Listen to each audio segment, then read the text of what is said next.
Hello, friends. Did you know that nearly 80% of those who watch my videos aren't subscribed? If you enjoy the content, I'd truly appreciate it if you hit that subscribe button. It helps a lot. Also, don't forget to leave a like and share your thoughts in the comments. Your interaction not only supports the channel's growth, but also helps these stories reach more people. Thank you all for being here. By the way, where are you watching from? Let me know in the comments.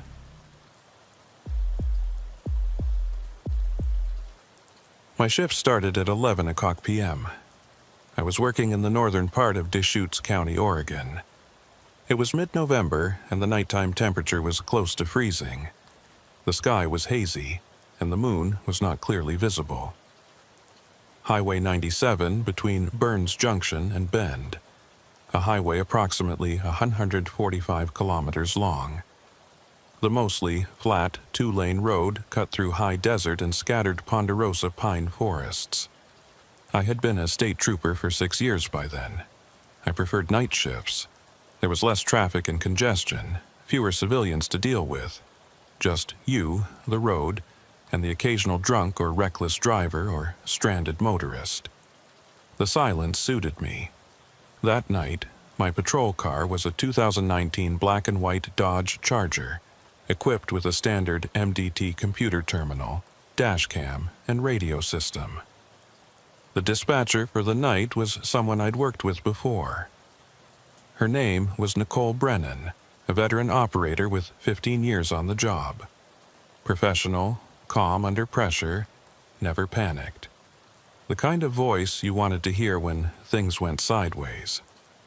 Unit 447, this is dispatch. Radio check. I pressed the transmit button on my shoulder mic. Dispatch, Unit 447, loud and clear. Copy that, 47. Quiet night so far. Weather advisory for possible freezing fog after 2 a.m. Highway 97 northbound is clear. No incidents reported in your sector. 10-4, dispatch, beginning patrol route. I pulled out of the station parking lot and headed north. The first hour of any night shift is always the same. You drive the main routes, check the usual spots where kids park to drink, scan for disabled vehicles, watch for erratic drivers. Routine. Methodical. My headlights cut through the darkness, illuminating the white fog line and the reflective markers spaced every few hundred feet. The radio remained quiet. Dispatch occasionally checked in with other units covering different sectors, but my area was dead. No calls, no incidents, nothing. Just the hum of the engine and the occasional crackle of static on the radio. Around midnight, I stopped at a turnout overlooking a valley. I stepped out of the vehicle to stretch my legs and check my equipment. The air was cold and still. No wind. The kind of silence that makes you aware of every sound you make. The creak of my duty belt, the scrape of my boots on gravel, the metallic click of my flashlight as I tested it. That's when I noticed the first strange detail. My phone had no signal. Not unusual in this area, there were plenty of dead zones in the high desert where cell towers didn't reach. But I'd had full bars when I left the station less than an hour ago, and this particular turnout usually had at least 1 or 2 bars. I checked the phone again. No signal, not even a single bar. Just the words "no service" at the top of the screen. I thought nothing of it at the time. Probably just a tower down for maintenance. I got back in the vehicle and continued north. The road stretched ahead of me, empty and dark. My headlights picked up the occasional reflective eyes of deer in the tree line, but otherwise, nothing moved. The dashboard clock read 12:17 a.m. That's when the radio crackled to life. Unit 447, this is dispatch. We have a welfare check request. Possible stranded motorist. Highway 97, approximately mile marker 145. Caller reported seeing a vehicle with hazard lights on the shoulder. Can you respond? I keyed my mic. Dispatch 447. Copy that. En route to mile marker 145, ETA about 12 minutes. 10-4, 447, advise when on scene. I increased my speed, heading north toward the location. Mile marker 145 was in a particularly isolated stretch of highway, surrounded by dense forest on both sides. No houses, no businesses, no streetlights, just road and trees and darkness. As I drove, I kept scanning both sides of the highway for any sign of a vehicle. The mile markers ticked by. 141, 142, 143, 144. My eyes strained against the darkness, looking for the glow of hazard lights or the reflection of a vehicle on the shoulder. Mile marker 145 came and went. No vehicle, no hazard lights, nothing. I slowed down and made a U-turn at the next authorized crossover, then headed back south, scanning the opposite side of the road. Still nothing. I drove past mile marker 145 again, this time checking every possible pull-out and shoulder area within a quarter-mile radius. Nothing. The road was completely empty. I keyed my mic. Dispatch 447. I'm at mile marker 145. No vehicle visible on either side of the highway. No signs of a stranded motorist. Possible false report, or the vehicle already cleared the area. There was a pause. Longer than usual. Then Nicole's voice came back, and something in her tone had changed. Not quite concern, but a subtle shift toward confusion. Unit 447, can you confirm your location? We show you at mile marker 145? That's affirmative, dispatch. Mile marker 145, Highway 97 northbound. I've checked both shoulders and the immediate area. No vehicle present. Another pause. I could hear her typing on her keyboard, the faint click of keys transmitted through the open mic. 447, we're showing the original call came in at 12:09 a.m. Caller reported a dark-colored sedan, possibly a Honda, with hazard lights on the northbound shoulder at mile marker 145. Caller stated the vehicle appeared to be disabled. Copy that, dispatch. But there's nothing here. Do you have callback information for the reporting party? More typing. Then Nicole's voice again, and this time I definitely heard the confusion. 47, that's strange. The call log shows the incident was called in, but there's no callback number listed. No name, no vehicle description beyond what I already gave you. The log entry is incomplete. I frowned. That wasn't normal. Every call that came into dispatch was logged with detailed information. Caller name, callback number, location, nature of the complaint. Even anonymous calls from payphones or blocked numbers showed up as unknown caller with a notation. But an incomplete log entry? That was unusual. Dispatch, can you pull the recorded call? Maybe we can get more information from the audio. Standby 447. I sat in my vehicle at mile marker 145, engine idling, watching the empty road. My headlights illuminated maybe 200 feet of asphalt ahead, then nothing but darkness. The trees on either side of the highway were dense, their branches reaching across the shoulder like grasping fingers. The radio crackled. 447, I'm having trouble accessing the recorded call. The system shows it exists, but when I try to play it back, I'm getting an error message. I'm going to have to contact IT support to see what's going on. Copy that, dispatch. I'll continue patrol in the area. If the vehicle is out here somewhere, I'll find it. 10-4-447, I'll advise if I get any new information. I put the vehicle in drive and continued north, moving slowly, scanning every inch of the roadside. My spotlight swept across trees, guardrails, reflective markers, ditches. Nothing out of place. No tire tracks leading off the road, no debris, no signs of a recent vehicle stop. After about 20 minutes of searching, I gave up and headed back south to resume my normal patrol route. Whatever vehicle the caller had reported was long gone, if it had ever been there at all. False reports weren't uncommon. People saw things in the dark, imagined problems that didn't exist, called them in with good intentions. I pushed it out of my mind and continued driving. At 1:23 a.m., the radio crackled again. Unit 447, dispatch. We have another welfare check request. Highway 97, mile marker 145. Caller reports a disabled vehicle on the northbound shoulder. I felt a cold prickle run down my spine. I keyed my mic slowly. Dispatch, can you repeat that? Unit 447, welfare check requested.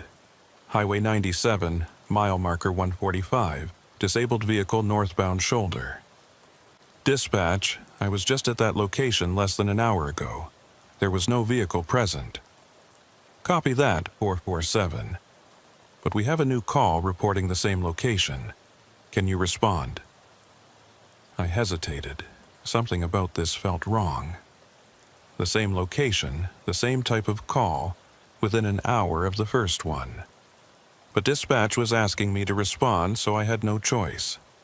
10-4, dispatch, en route to mile marker 145. Copy, 447. Advise when on scene. I turned the vehicle around and headed back north. As I drove, I tried to make sense of it. 2 calls, same location, same description. Maybe the first vehicle had broken down, managed to limp away, then broken down again in the same spot. Or maybe it was a different vehicle entirely, and the location was just a coincidence. But it didn't feel like a coincidence. Mile marker 145 appeared in my headlights. I slowed down, scanning the shoulder. Nothing, just like before. Empty road, dark trees, silence. I pulled onto the shoulder and put the vehicle in park. Got out. The air was colder now, and I could see my breath. I walked up and down the shoulder with my flashlight, checking for any signs of a vehicle having been there. Fresh tire tracks, fluid leaks, debris. Anything, nothing. The shoulder was undisturbed. I got back in the vehicle and keyed my mic. Dispatch 447. On scene at mile marker 145. No vehicle present, no signs of recent activity. I'm going to need more information on this call. Do you have a description of the reporting party or a callback number? Silence. I waited. 10 seconds, 20, 30. Dispatch, Unit 447, do you copy? More silence. Then a burst of static, loud and harsh, followed by Nicole's voice, strained and uncertain. 447, I copy. I'm looking at the call log right now, and this doesn't make sense. The entry for this call is identical to the first one. Same timestamp, same description, same incomplete information. It's like the system duplicated the original call. That's not possible, dispatch. I heard you say we had a new call. I know, 447. But the system shows only one call. The original one from 12:09 a.m. There's no second call logged. I felt my hands tighten on the steering wheel. Dispatch, are you telling me there was no second call? I'm telling you the system doesn't show a second call, but I received one. I heard the phone ring. I heard the caller. But when I try to pull up the log entry, there's only the original call from 12:09. I sat in silence, trying to process what she was saying. A call that came in but wasn't logged. A system error maybe, a glitch in the software. It had to be something technical. Dispatch, what did the caller say? Can you give me any details? There was a long pause. When Nicole spoke again, her voice was quieter, almost hesitant. 447. The caller didn't say anything. The line was open. I could hear breathing and background noise. But when I asked for information, there was no response. Then the line went dead. How long was the call? Maybe 10 seconds. no more than that. I looked out at the empty road, the dark trees, the mile marker sign barely visible in the glow of my headlights. Something was very wrong here. Dispatch, I'm going to continue patrol. If you get any more calls for this location, let me know immediately. 10-4-447, and be careful out there. That last part was unusual. Dispatchers didn't typically add personal commentary like that. The fact that Nicole felt the need to say it told me she was feeling the same unease I was. I pulled back onto the highway and continued south. My eyes kept flicking to the rearview mirror, half expecting to see headlights behind me or a vehicle on the shoulder that hadn't been there moments before. But the road remained empty. At 2:14 a.m., I pulled into a rest area about 15 miles south of mile marker 145. I needed coffee and a few minutes to clear my head. The rest area was deserted, just a small parking lot, a couple of bathroom buildings, and a covered picnic area. No other vehicles. I poured coffee from my thermos and sat in the driver's seat with the door open, listening to the night. The weather advisory Nicole had mentioned earlier was coming true. Fog was starting to roll in, thin wisps at first, then thicker patches that reduced visibility to maybe 50 feet. My phone still showed no signal. I was about to close the door and get back on the road when the radio crackled. Unit 47, dispatch. Go ahead, dispatch. We have a welfare check request. Highway 97, mile marker 145, disabled vehicle, northbound shoulder.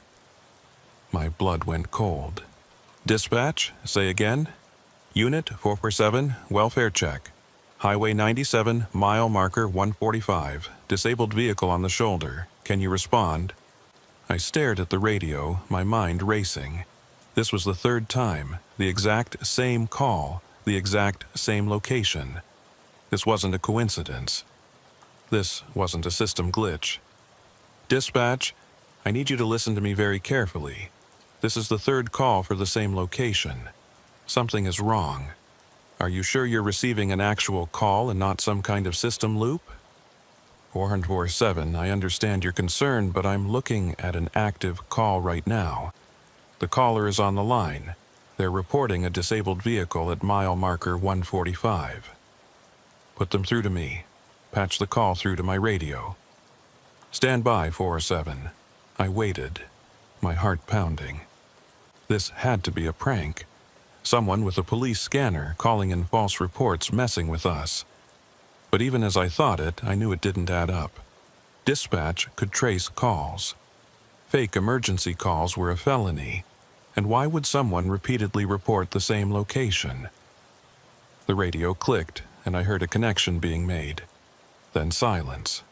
Not the silence of an empty line, but the silence of someone on the other end, listening. This is Oregon State Police, Unit 447. Who am I speaking with? Silence. This is State Police. Can you hear me? What is your emergency? More silence. But I could hear something. A faint sound in the background. It took me a moment to identify it. Wind. Or something like wind. A low, rushing sound, like air moving through a tunnel. If you can hear me, please respond. Are you in need of assistance? The rushing sound grew louder, and beneath it I heard something else. A voice. Distant and distorted, but definitely a voice. I strained to make out the words. 147, 147, 147. The numbers. Someone was saying numbers, but not mile marker 145. They were saying 147. Dispatch, are you hearing this? Affirmative 447. I'm hearing it. They're saying 147. Mile marker 147, not 145. Before Nicole could respond, the voice on the line changed. It became clearer, closer, as if whoever was speaking had moved directly next to the phone. A single word, spoken in a flat, emotionless tone. Help? Then The line went dead. I sat frozen, the radio still in my hand. My skin felt cold despite the coffee warming my other hand. That voice. It hadn't sounded right. The tone was wrong. The cadence was wrong. It was like someone doing an impression of what they thought the word help should sound like, without understanding the emotion behind it. 447, dispatch. Did you copy that transmission? Yeah, I copied it. Dispatch, I'm heading to mile marker 147. Something's not right about this. Copy 447. Be advised, I'm going to notify County Sheriff and request backup. 10-4. I'll advise when on scene. I pulled out of the rest area and headed north. The fog was thicker now, reducing my visibility significantly. I had to slow down to 40 miles per hour, my high beams reflecting off the fog and making it even harder to see. The mile markers emerged from the mist like ghosts, appearing suddenly and then vanishing behind me. As I approached mile marker 147, I slowed to a crawl. My spotlight swept across the shoulder, cutting through the fog in narrow beams. Trees, guardrails, reflective markers, and then something else. A vehicle, dark-colored, hazard lights blinking weakly through the fog. I felt my pulse quicken. I keyed my mic. Dispatch 447. I have visual on a vehicle at mile marker 147, northbound shoulder. Dark sedan, hazard lights activated. Moving in for closer inspection. 10-4-447. Use caution. I pulled in behind the vehicle, positioning my patrol car at an angle with my spotlights and headlights illuminating it. The vehicle was a Honda Accord, dark blue or black, older model, maybe 10 years old. The hazard lights were on, casting an orange glow in the fog. I couldn't see anyone inside from my position. I called in the license plate to dispatch and waited for her to run it. While I waited, I studied the vehicle. No visible damage, no flat tires. It was simply sitting on the shoulder, hazards blinking, as if the driver had pulled over and walked away. 447, dispatch. That plate comes back to a vehicle reported stolen 3 days ago out of Bend. Owner is listed as Marcus Holloway, age 34. Be advised, this vehicle may be involved in a felony. My adrenaline spiked. A stolen vehicle. That changed everything. I needed to approach carefully. I re-radioed back my acknowledgement and unbuckled my seatbelt. I stepped out of my patrol car, one hand on my sidearm, and approached the Honda slowly. The fog swirled around me, thick and disorienting. My flashlight beam cut through it in narrow shafts. State Police. If anyone is in the vehicle, show me your hands. No response. No movement. I reached the driver's side door and shined my light inside. Empty. No one in the driver's seat, no one in the passenger seat, no one in the back. The keys were still in the ignition. The engine was off, but the battery was clearly still working because the hazard lights were blinking. I tried the door handle. Unlocked. I opened it slowly and peered inside, checking for anything suspicious. The interior was clean, almost unnaturally so. No trash, no personal items, no signs that anyone had been sitting there recently. Even the seat was perfectly adjusted, as if someone had deliberately positioned it before leaving. On the dashboard, centered perfectly between the steering wheel and the windshield, was a cell phone. I didn't touch it immediately. Instead, I took photos with my own phone, which still showed no signal, and documented the scene. Then, using a glove, I picked up the cell phone and pressed the power button. The screen lit up. No lock screen, no password. It opened directly to the call log. One number called repeatedly. I counted the entries. 23 outgoing calls to the same number. The most recent was timestamped 2:14 a.m., exactly when dispatch had received the third welfare check call. I recognized the number. It was dispatch. All 23 calls had been made to Oregon State Police Dispatch. I felt a chill that had nothing to do with the temperature.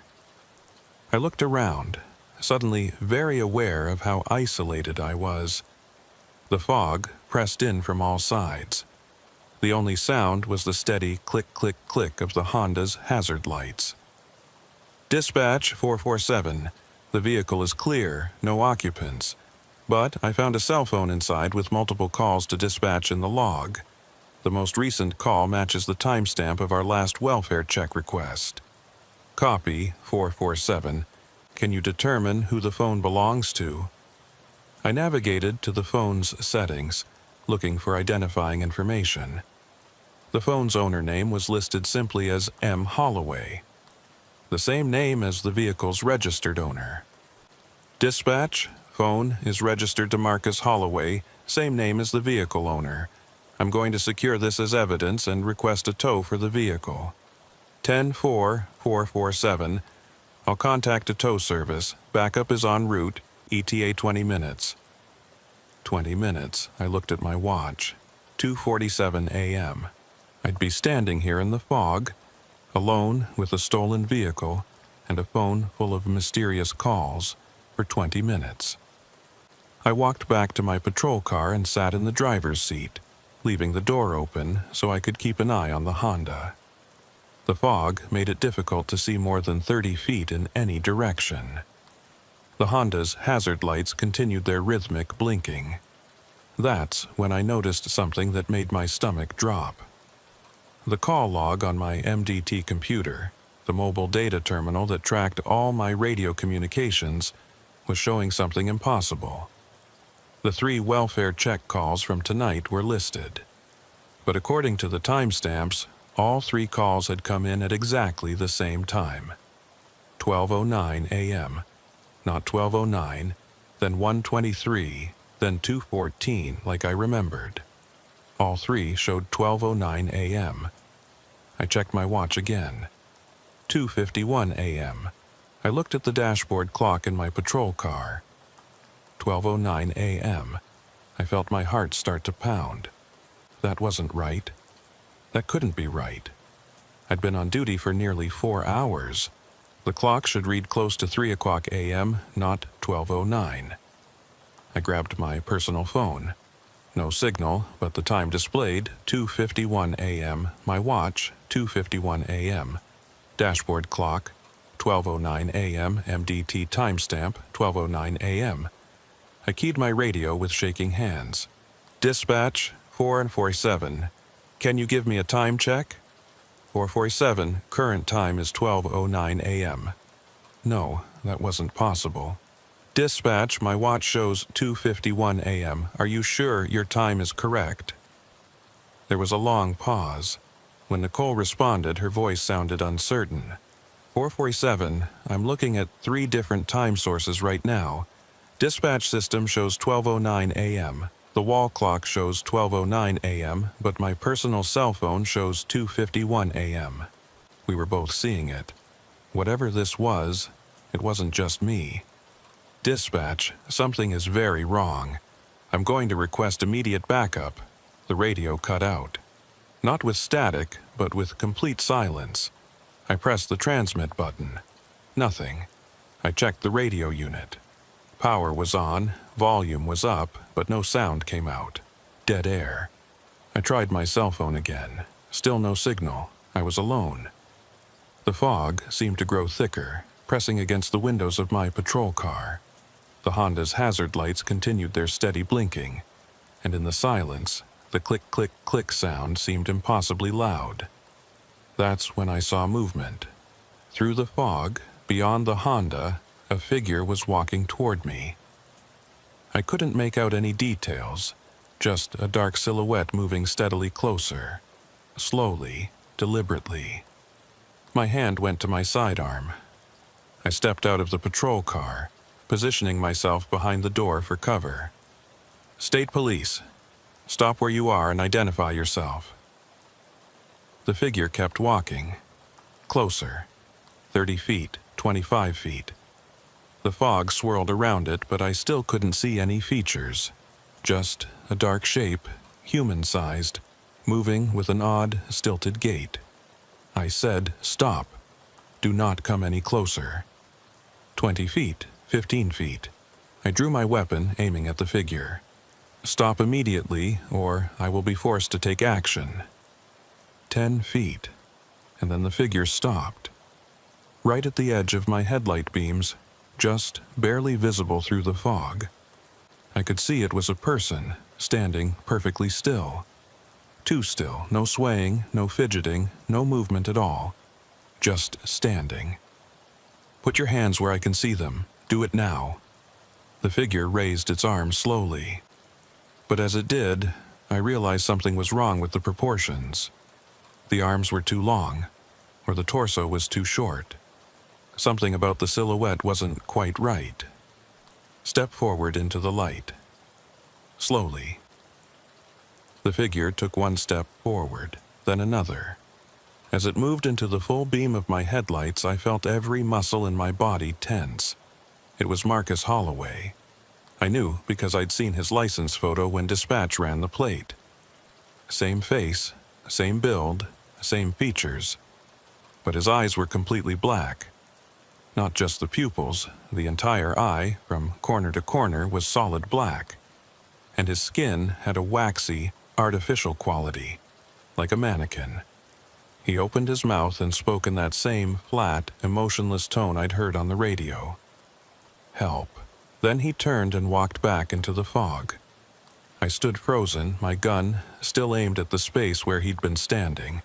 My mind was screaming at me to move, to do something, but my body wouldn't respond. I watched as his silhouette faded into the fog and disappeared. The radio suddenly crackled back to life. "Unit 447, this is dispatch. Do you copy?" I holstered my weapon with trembling hands and grabbed the radio. "Dispatch 447, I copy. I just had contact with Unit 447. We have a welfare check request. Highway 97, mile marker 145. Disabled vehicle, northbound shoulder. Can you respond?" I stared at the radio in disbelief. No, not again. "Dispatch, I'm not going back to mile marker 145. Something is happening out here. I need immediate backup. I need... Unit 447, can you respond to mile marker 145? Her voice was different now. Mechanical. Repeating. "Unit 447, can you respond? Unit 447, can you respond? Unit 447, can you respond?" Over and over, the same question, the same inflection, like a recording stuck in a loop. I turned off the radio. Silence fell over me, broken only by the click of the Honda's hazard lights and the sound of my own ragged breathing. I looked at my watch. 12:09 a.m. I looked at the dashboard clock. 12:09 a.m. I was trapped in this moment, in this call, in this location. The fog pressed closer, and somewhere out there in the darkness I heard the sound of footsteps. Multiple footsteps, coming closer. I got back in my patrol car and locked the doors. The logical part of my brain, the part that had been trained to stay calm in emergencies, to assess situations rationally, to follow procedure, was screaming that I needed to leave, drive away, get back to the station, report what was happening. But another part of my brain, the part that understood something fundamentally wrong was occurring, knew that leaving wouldn't help. Whatever this was, it had me. The same way it had that Honda. The same way it had Marcus Holloway. I turned the radio back on. The looping message had stopped. Static filled the channel, punctuated by occasional bursts of what sounded like voices, but distorted beyond recognition. I cycled through all the channels. Every one of them was the same, static and broken transmissions. My cell phone still showed no signal.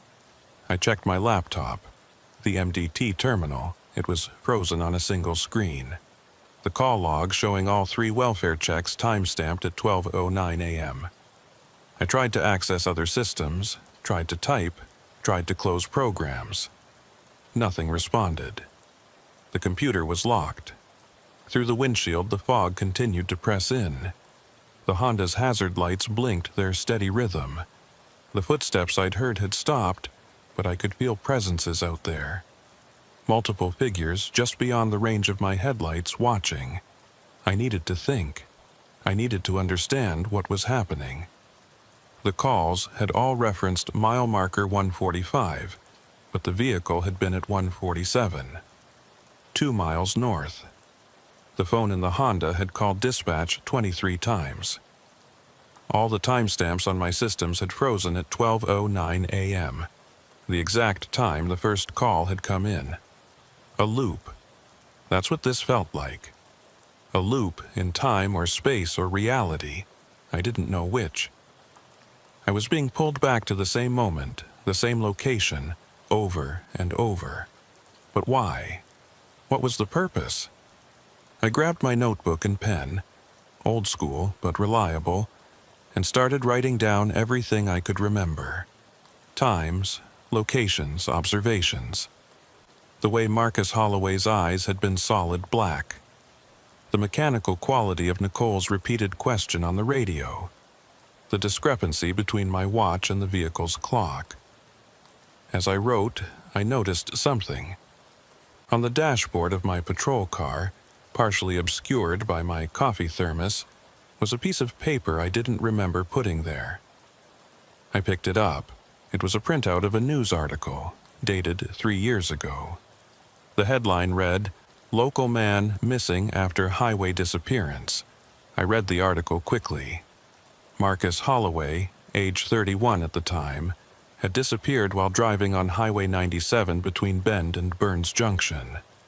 His vehicle, a dark blue Honda Accord, had been found on the shoulder at mile marker 147, with the engine running and the keys in the ignition. No signs of struggle, no evidence of foul play. Marcus Holloway was never found. The article included a quote from the investigating officer. "It's as if he simply stepped out of his vehicle and vanished. We've conducted extensive searches of the surrounding area, but there's no trace of him. 3 years ago." I felt my hands start to shake. I looked up at the Honda, still sitting on the shoulder, hazard lights blinking. The same vehicle, the same location. 3 years later. Or was it 3 years later? What if time was slipping here? What if I wasn't experiencing this moment in 2024, but somehow touching the same moment that had occurred in 2021? The thought made my head spin. I forced myself to focus. I needed more information. I grabbed my flashlight and stepped out of the patrol car, moving quickly to the Honda. I had to get a better look inside, see if there was anything else that might explain what was happening. The driver's side door was still open from my first inspection. I leaned in, shining my light across every surface. The interior was exactly as I'd seen it before. Clean, empty, sterile. Almost like it had been staged. I opened the glove compartment. Inside was a single item, a small digital voice recorder. I picked it up carefully using my glove. The device was old, the kind journalists used to use before smartphones made them obsolete. There was a mini cassette inside. I pressed play. A voice crackled through the tiny speaker. Marcus Holloway's voice, I assumed, though it sounded strained and frightened. "This is Marcus Holloway. It's November 8th, 2021. If anyone finds this, please listen. I don't know what's happening to me." I was driving north on 97, heading home to Bend.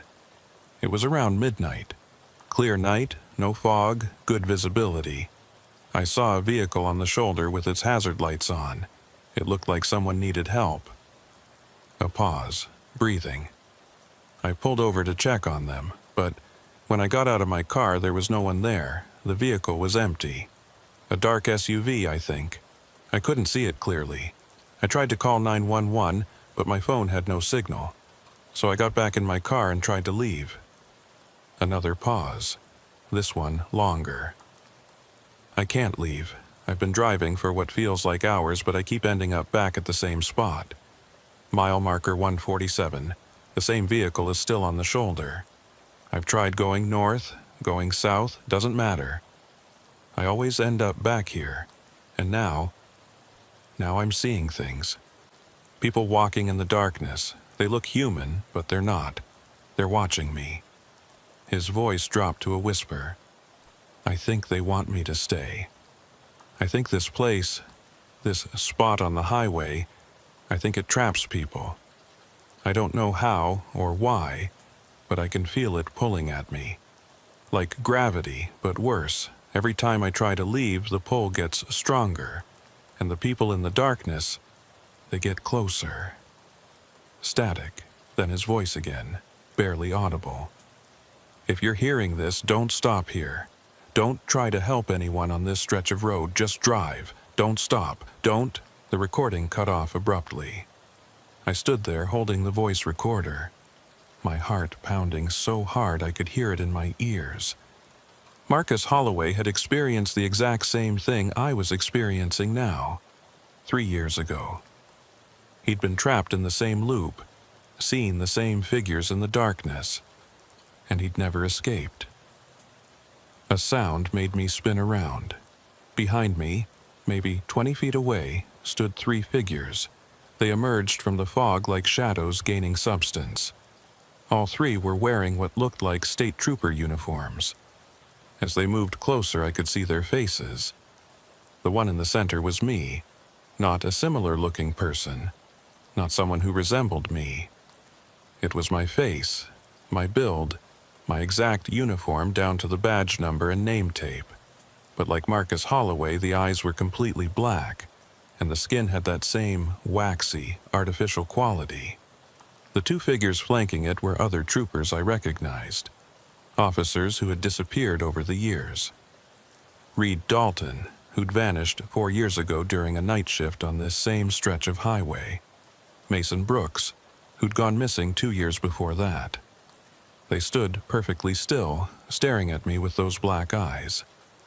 The figure with my face opened its mouth and spoke in my voice. Unit 447, this is dispatch. We have a welfare check request. I backed away slowly, my hand moving to my sidearm. But I knew, somehow, that shooting them wouldn't help. They weren't really here. Or maybe they were too here. Copies, echoes, imprints of people who'd been caught in this loop. Stay back, I said, trying to keep my voice steady. I'm warning you. They didn't move. They just stood there, watching. And then, in perfect unison, all 3 of them tilted their heads to the left at an unnatural angle. The movement was jerky, mechanical, like marionettes being manipulated by an unskilled puppeteer. I turned and ran back to my patrol car, yanking the door open and diving inside. I locked the doors and started the engine, my hands shaking so badly I could barely grip the steering wheel. I needed to get out of here. Loop or no loop, trap or no trap, I needed to try. I put the car in drive and pressed the accelerator. The patrol car lurched forward, tires spinning slightly on the foggy pavement before gaining traction. I drove south, away from mile marker 147, away from the Honda and those things that looked like people but weren't. My headlights cut through the fog, illuminating the road ahead. Mile markers flashed by. 46, 145, 144, I kept driving, foot heavy on the accelerator, watching the markers count down. I was making progress. I was getting away. Relief started to wash over me. Whatever that place was, I was leaving it behind. I just needed to keep driving until... The fog ahead suddenly grew thicker, so dense that my headlights couldn't penetrate it. It was like driving into a white wall.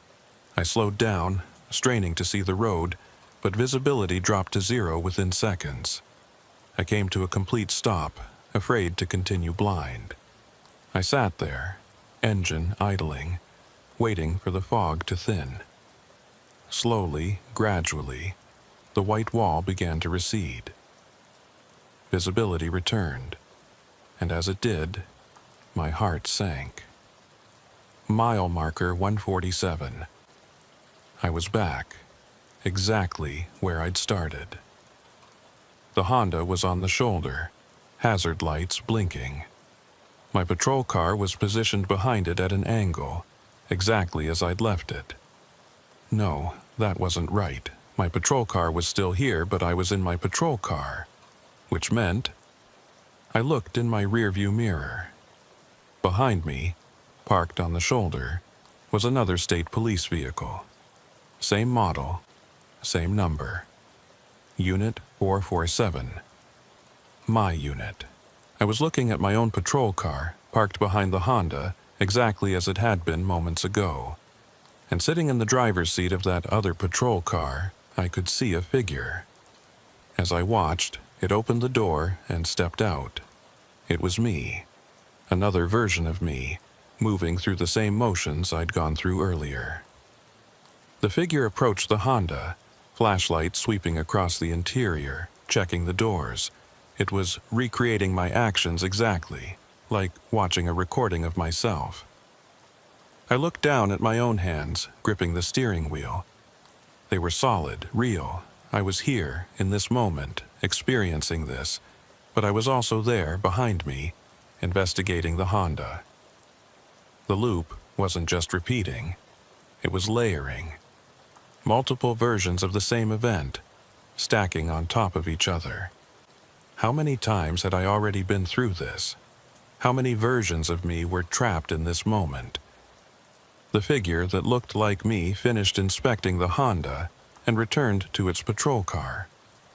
It sat in the driver's seat exactly as I had done, and then it put the car in drive and pulled away, heading south on the highway. I watched it disappear into the fog, watched myself leave, watched myself try to escape. A few minutes later, the fog ahead grew thicker, and through it, I saw headlights approaching from the south. A state police vehicle emerged from the white wall, slowed to a stop, and parked behind the Honda. The door opened. A figure stepped out. Me, again. I was watching myself arrive at mile marker 147 for the first time, which meant that version of me was about to discover the Honda, find the voice recorder, see the figures in the fog, try to escape, and end up right back here. An endless cycle. I don't know how long I sat there watching versions of myself repeat the same actions over and over. 5 times? 10? I lost count. Each iteration was identical. Each one ended with that version of me trying to drive away, only to return moments later. The sun should have been rising. My shift should have been over. But when I checked my watch, it still read 12:09 a.m. Time had stopped, or I was caught outside of time, or time had become meaningless in this place. I tried the radio again. This time, instead of static, I heard a voice, Nicole's voice. But it sounded different, strained, frightened. 447, if you can hear me, please respond. We've lost contact with multiple units on Highway 97. Reed Dalton, Mason Brooks, Harris Cole. They all went missing investigating welfare checks at the transmission cut out. Harris Cole. That was a name I didn't recognize. I grabbed my notebook and wrote it down, then tried to pull up dispatch records on my MDT. Still frozen, but I had my smartphone, and even though it had no signal, I downloaded backup copies of personnel files as months ago for reference. I scrolled through the files. Harris Cole. Oregon State Police. Disappeared 6 years ago during a night shift on Highway 97. Last known location. Mile marker 147. 6 years ago. Before Reed Dalton. Before Mason Brooks. Before Marcus Holloway. How long had this been happening? How many people had been caught in this trap? I searched for more names, looking for any pattern. Over the past decade, 7 people had disappeared on this stretch of highway, all of them between midnight and 5 a.m., all of them somewhere near mile marker 145 to 147, all of them investigating welfare check calls for disabled vehicles. 7 people, 7 disappearances, and now me. But I wasn't gone yet. I was still conscious, still aware, still able to think and reason. The others, the figures in the fog with black eyes, they'd been absorbed completely, transformed into something else. I still had time. I needed to find a way to break the loop. Marcus Holloway's recording had said he felt a pull, like gravity, drawing him back to this spot. Maybe that was the key. Maybe this place, this specific location, was somehow anchored. A fixed point that trapped anyone who stopped here. But why? What made this spot different? I pulled up mapping data on my phone, zooming in on mile marker 147. The location was unremarkable. Just highway, forest, and high desert. No historical significance that I could find. No accident reports beyond the disappearances. No geological anomalies noted. Unless there was something underground. A cave system, maybe, or old mining tunnels. This part of Oregon had been heavily mined in the 1800s and early 1900s. Lots of abandoned shafts and tunnels, many of them unmapped. I looked at the ground around my patrol car, shining my flashlight at the shoulder and the tree line. The pavement looked normal. The dirt and gravel on the shoulder showed no signs of subsidence or sinkholes. But maybe deeper down. A sound interrupted my thoughts. A scraping noise, like metal on pavement. I looked up. The Honda's driver's side door was slowly closing. On its own. No wind, no person touching it. It simply swung shut with a soft click. Then the vehicle's headlights turned on. I froze. The Honda had been dark except for the hazard lights. Now its full headlights blazed, cutting through the fog, aimed directly at my patrol car. The high beams flicked on, painfully bright, and the horn started blaring. Long, sustained blasts. Honk, honk, honk. I covered my ears, the sound impossibly loud in the enclosed space of my patrol car. The Honda's horn continued its assault, rhythmic and relentless. Then the hazard lights started flashing faster, and the headlights began to pulse in time with the horn. The vehicle was having some kind of electrical seizure, all its systems activating at once.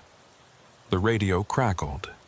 Multiple voices, all talking at once, overlapping and distorted. Unit 447, welfare check, mile marker 145. Officer down, Highway 97. This is Marcus Holloway. If anyone finds this, Unit 47, can you respond? Help!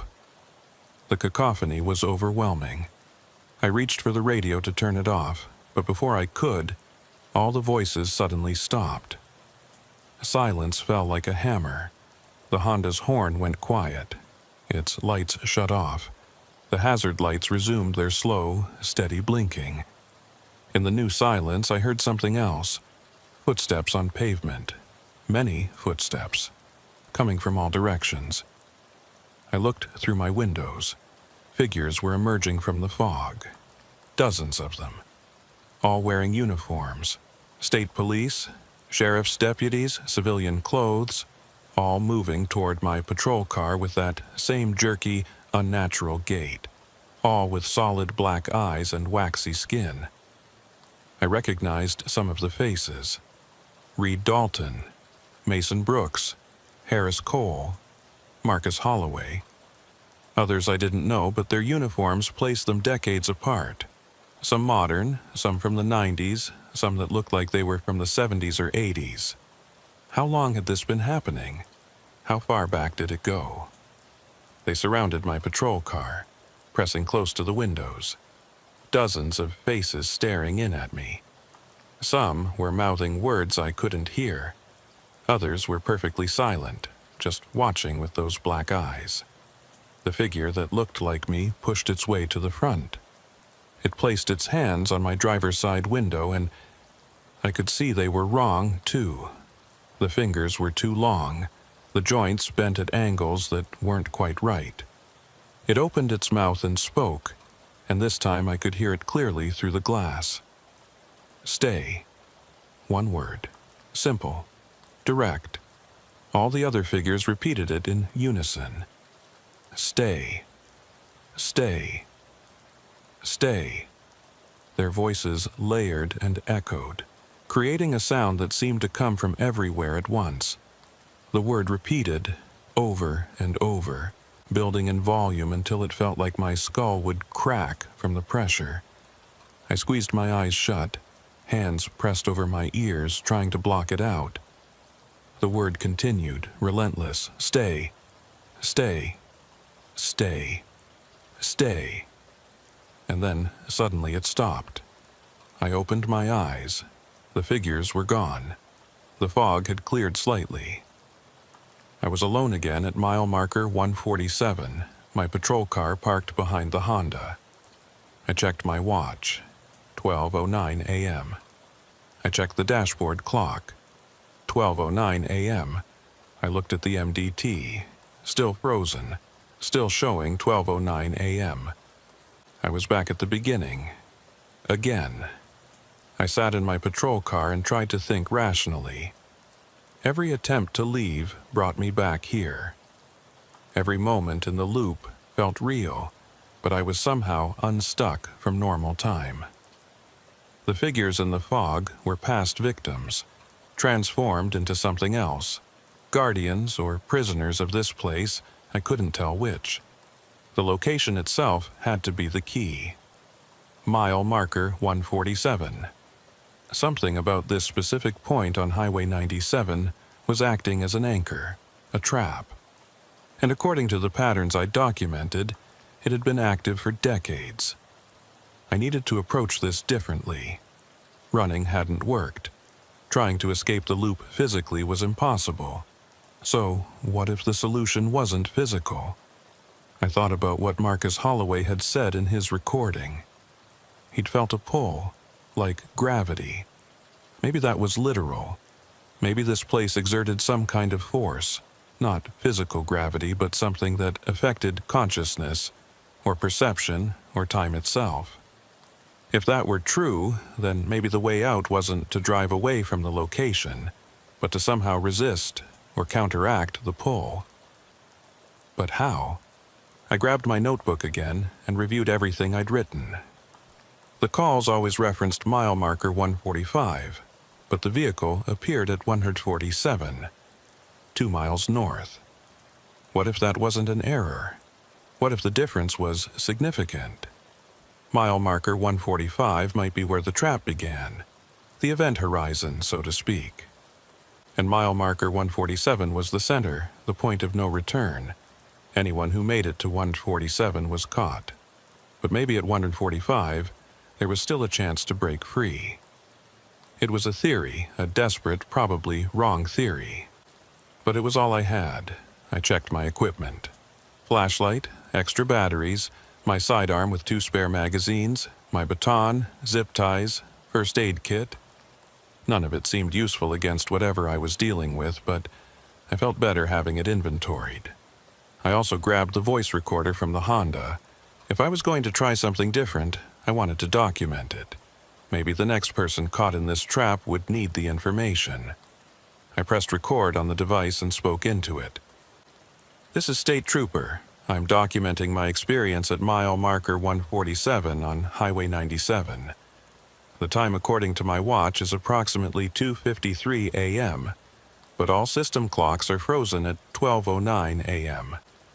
I'm trapped in what appears to be a temporal loop centered on this location.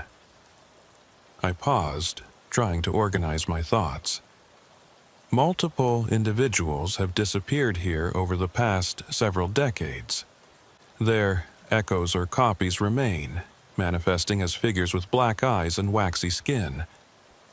I believe the disappearances are connected to welfare check calls for disabled vehicles. The calls always reference mile marker 145, but vehicles appear at 147. Another pause. I'm going to attempt to break the loop by proceeding on foot to mile marker 145. If I don't return from this, whoever finds this recording should know. Don't stop at mile marker 147. Don't investigate welfare checks in this area. This place traps people. It's been doing it for a long time, maybe longer than we know.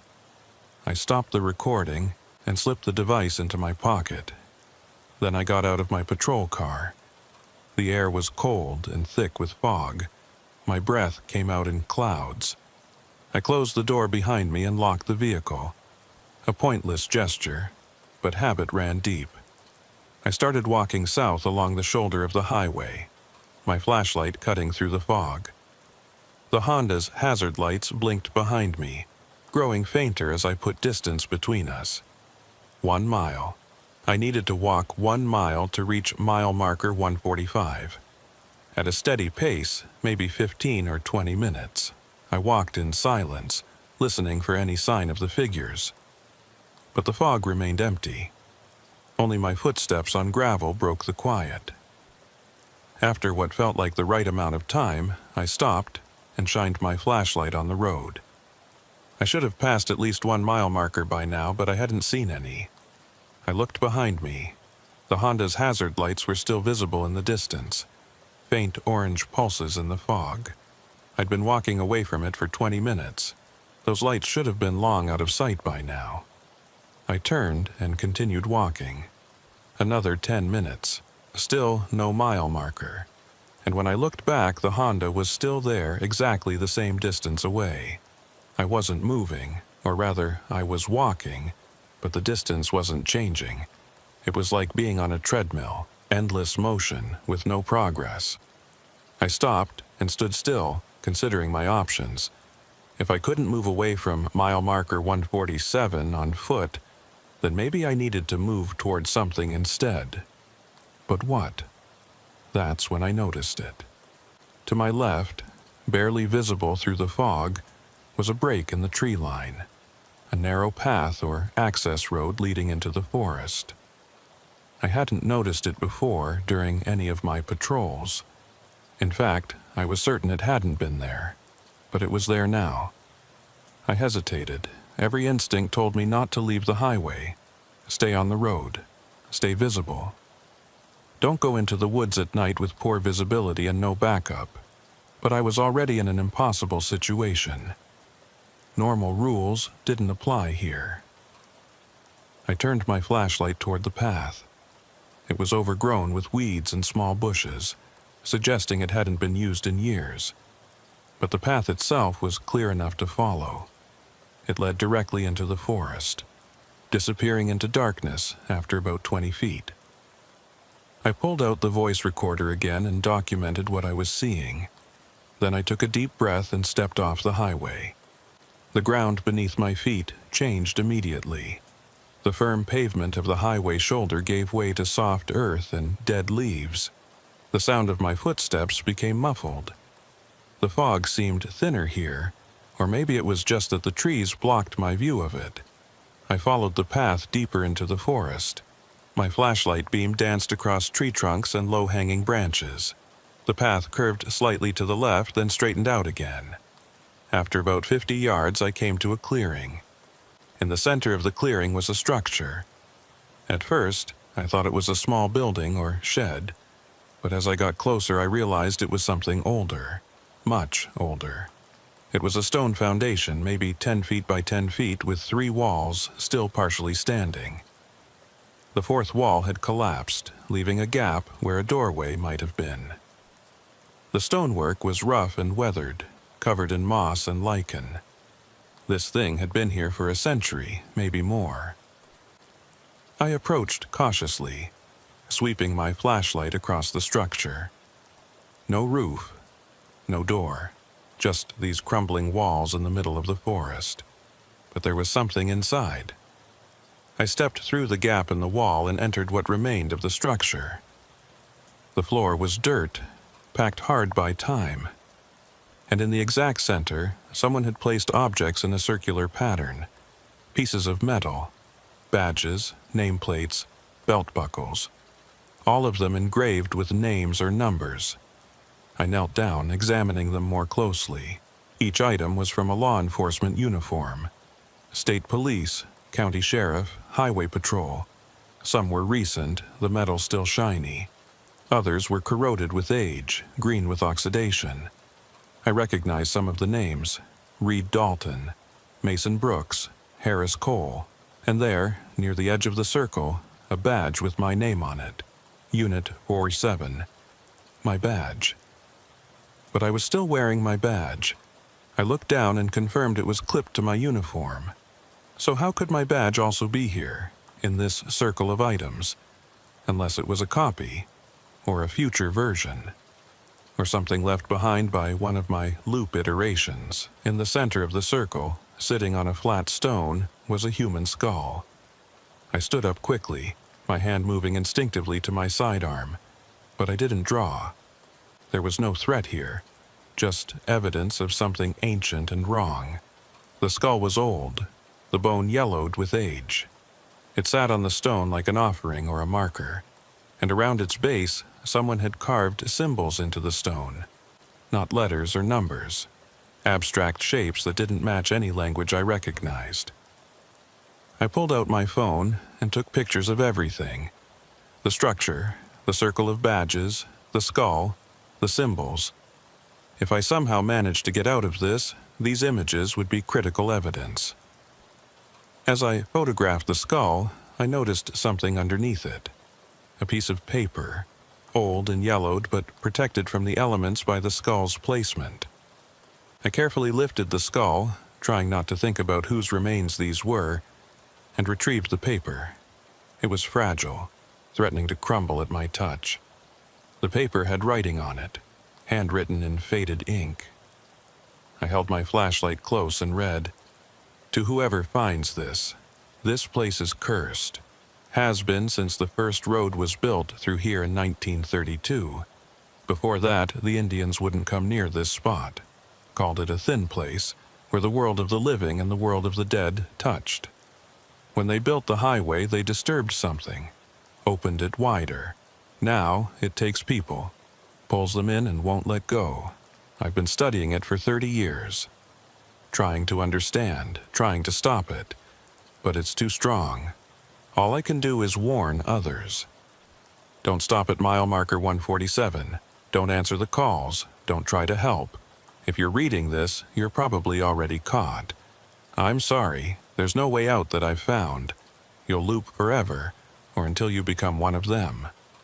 The only mercy I can offer is this: it's faster if you don't resist. Let the pull take you. Become part of the place. It's better than being aware forever." Sheriff Thomas Wade, 1963. This sheriff had been investigating the disappearances 60 years ago, and he'd been caught too. Was his skull the one sitting on the stone, or had he managed to escape long enough to write this warning before vanishing? I felt a wave of despair wash over me. If someone studying this place for 30 years couldn't find a way out, what chance did I have? But then I noticed something else on the paper. A second note, written in different handwriting, squeezed into the margin. Wade was wrong. There is a way. The pull is strongest at the center, weakest at the edge. You can't resist it from the center. You have to make it to the boundary before the first call completes. After that, you're in the loop. But before, if you're fast enough, you can break free. The boundary is at mile marker 145. You have to reach it before 12:09 a.m. becomes permanent. Once the time locks, you're trapped. Harris Cole, 2018. Harris Cole, the officer who disappeared 6 years ago. He'd figured something out. He'd discovered a potential escape method. But clearly, he hadn't succeeded because his badge was in the circle with all the others. Still, it was more hope than I'd had before. I checked my watch. 12:09 a.m. Still frozen. Which meant I was past the point Cole was describing. The time had already locked for me. I was in the permanent loop, unless I could somehow unlock it. I thought about what Cole had written. The pull is strongest at the center, weakest at the edge.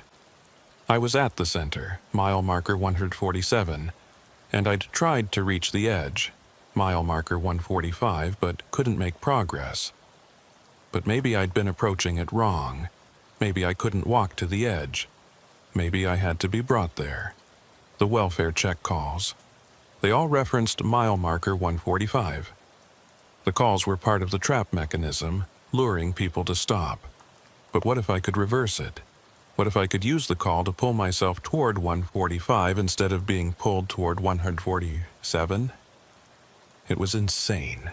I had no idea if it would work, but I was out of options. I carefully returned the skull to its position and pocketed the paper with the warnings. Then I made my way back through the forest to the highway. As I emerged from the tree line, I saw my patrol car exactly where I'd left it. The Honda's hazard lights blinked steadily. Everything was the same. I walked to my patrol car and got inside. Turned on the radio. Static, as expected. "Dispatch, this is Unit 447. Do you copy?" No response. "Dispatch, I need you to send me back to mile marker 145. I'm requesting to respond to the original welfare check call. The first call, the one that started this." Silence. Then, slowly, the static began to change. It formed patterns, rhythms, like a signal trying to break through interference. And then Nicole's voice, distant and distorted. "Unit 447, mile marker 145. Yes, dispatch. Mile marker 145. Send me there. I'm responding to the call." The radio went silent. For a long moment, nothing happened. Then my patrol car shuddered. The engine revved on its own, the transmission engaging without my input. The vehicle lurched forward, accelerating rapidly. I grabbed the steering wheel, trying to regain control, but the car wasn't responding to my inputs. It was driving itself, picking up speed, headlights cutting through the fog. Mile markers flashed by. 147. 146. 145. The car screamed past mile marker 145 without slowing. I was going south, away from the trap zone, but at nearly 90 miles per hour. The vehicle showed no signs of stopping. The steering wheel jerked in my hands as the car navigated curves without my help. And then, just as suddenly as it started, the vehicle slowed. The engine returned to normal. Control came back to my hands. I brought the car to a gradual stop on the shoulder and sat there, breathing hard, trying to process what had just happened. I checked the dashboard clock. 12:08 a.m. Not 12:09. 12:08. I'd gone backward in time. 1 minute. The loop had shifted. My watch showed 12:08 a.m. The MDT showed 12:08 a.m. Everything was synchronized at 1 minute before the first call. I looked around. The fog was thinner here. I could see maybe 100 feet in every direction. And according to the nearest mile marker, I was at mile marker 137, 10 miles south of the trap zone. I'd escaped the center. But was I free of the loop entirely, or just temporarily displaced? I decided to test it. I put the car in drive and headed south, away from mile markers 145, 147. I drove for 10 miles, watching the markers count down. 136, 135, 134, all the way to 127. I didn't loop back. The road continued forward normally. The fog continued to thin. After another 5 miles, I saw lights ahead.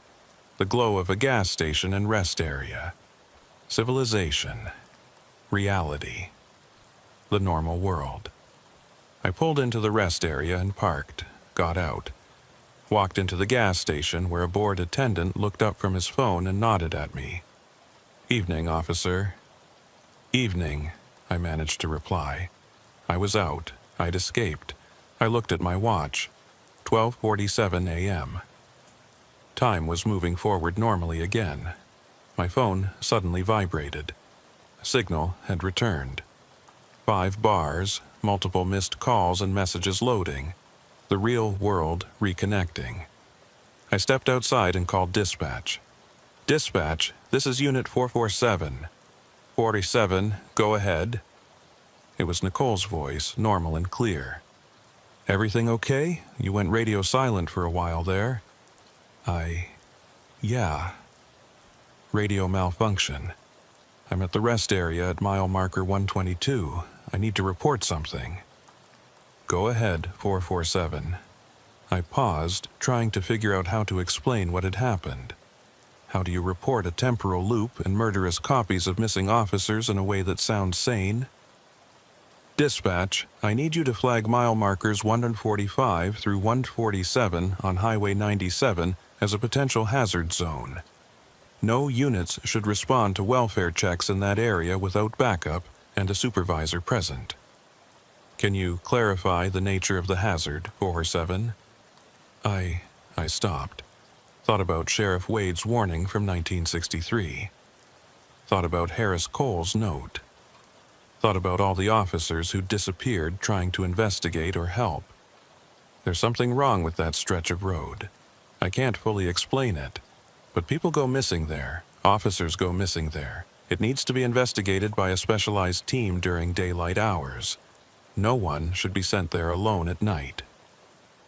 A long pause, then, "Copy that, 447. I'll make a note in the system and contact the sergeant. Do you need any assistance at your location?" "Negative, dispatch. I'm fine. I'm going to complete my shift from this sector." 10-4, 447. I ended the transmission and stood in the parking lot of the gas station, watching normal traffic pass by on the highway. Cars with families, late-night truckers, people living their normal lives completely unaware of what existed a few miles north. I thought about going back, trying to document the site more thoroughly, gathering evidence, maybe even trying to destroy that stone foundation in the woods. But I remembered what Cole had written. You can't resist it from the center. If I went back, I'd be caught again. And next time I might not escape. I got back in my patrol car and drove south, putting more distance between myself and mile marker 147. I radioed dispatch and requested permission to extend my patrol route further south for the rest of the night. Permission granted. I didn't go back. 6 months have passed since that night. I still work for Oregon State Police, still work night shifts, but I requested a permanent reassignment to a different patrol sector and it was granted without questions. I now cover Highway 97 from mile marker 90 south to the California border. I never go north of mile marker 120. The official investigation into the anomalies at mile marker 147 never happened. Or, if it did, I was never informed. The flag I requested dispatch to put in the system was noted, but no specialized team was ever sent. No daylight investigation was conducted. Maybe the higher-ups thought I'd had a breakdown. Night shift stress, isolation, fatigue-induced hallucination.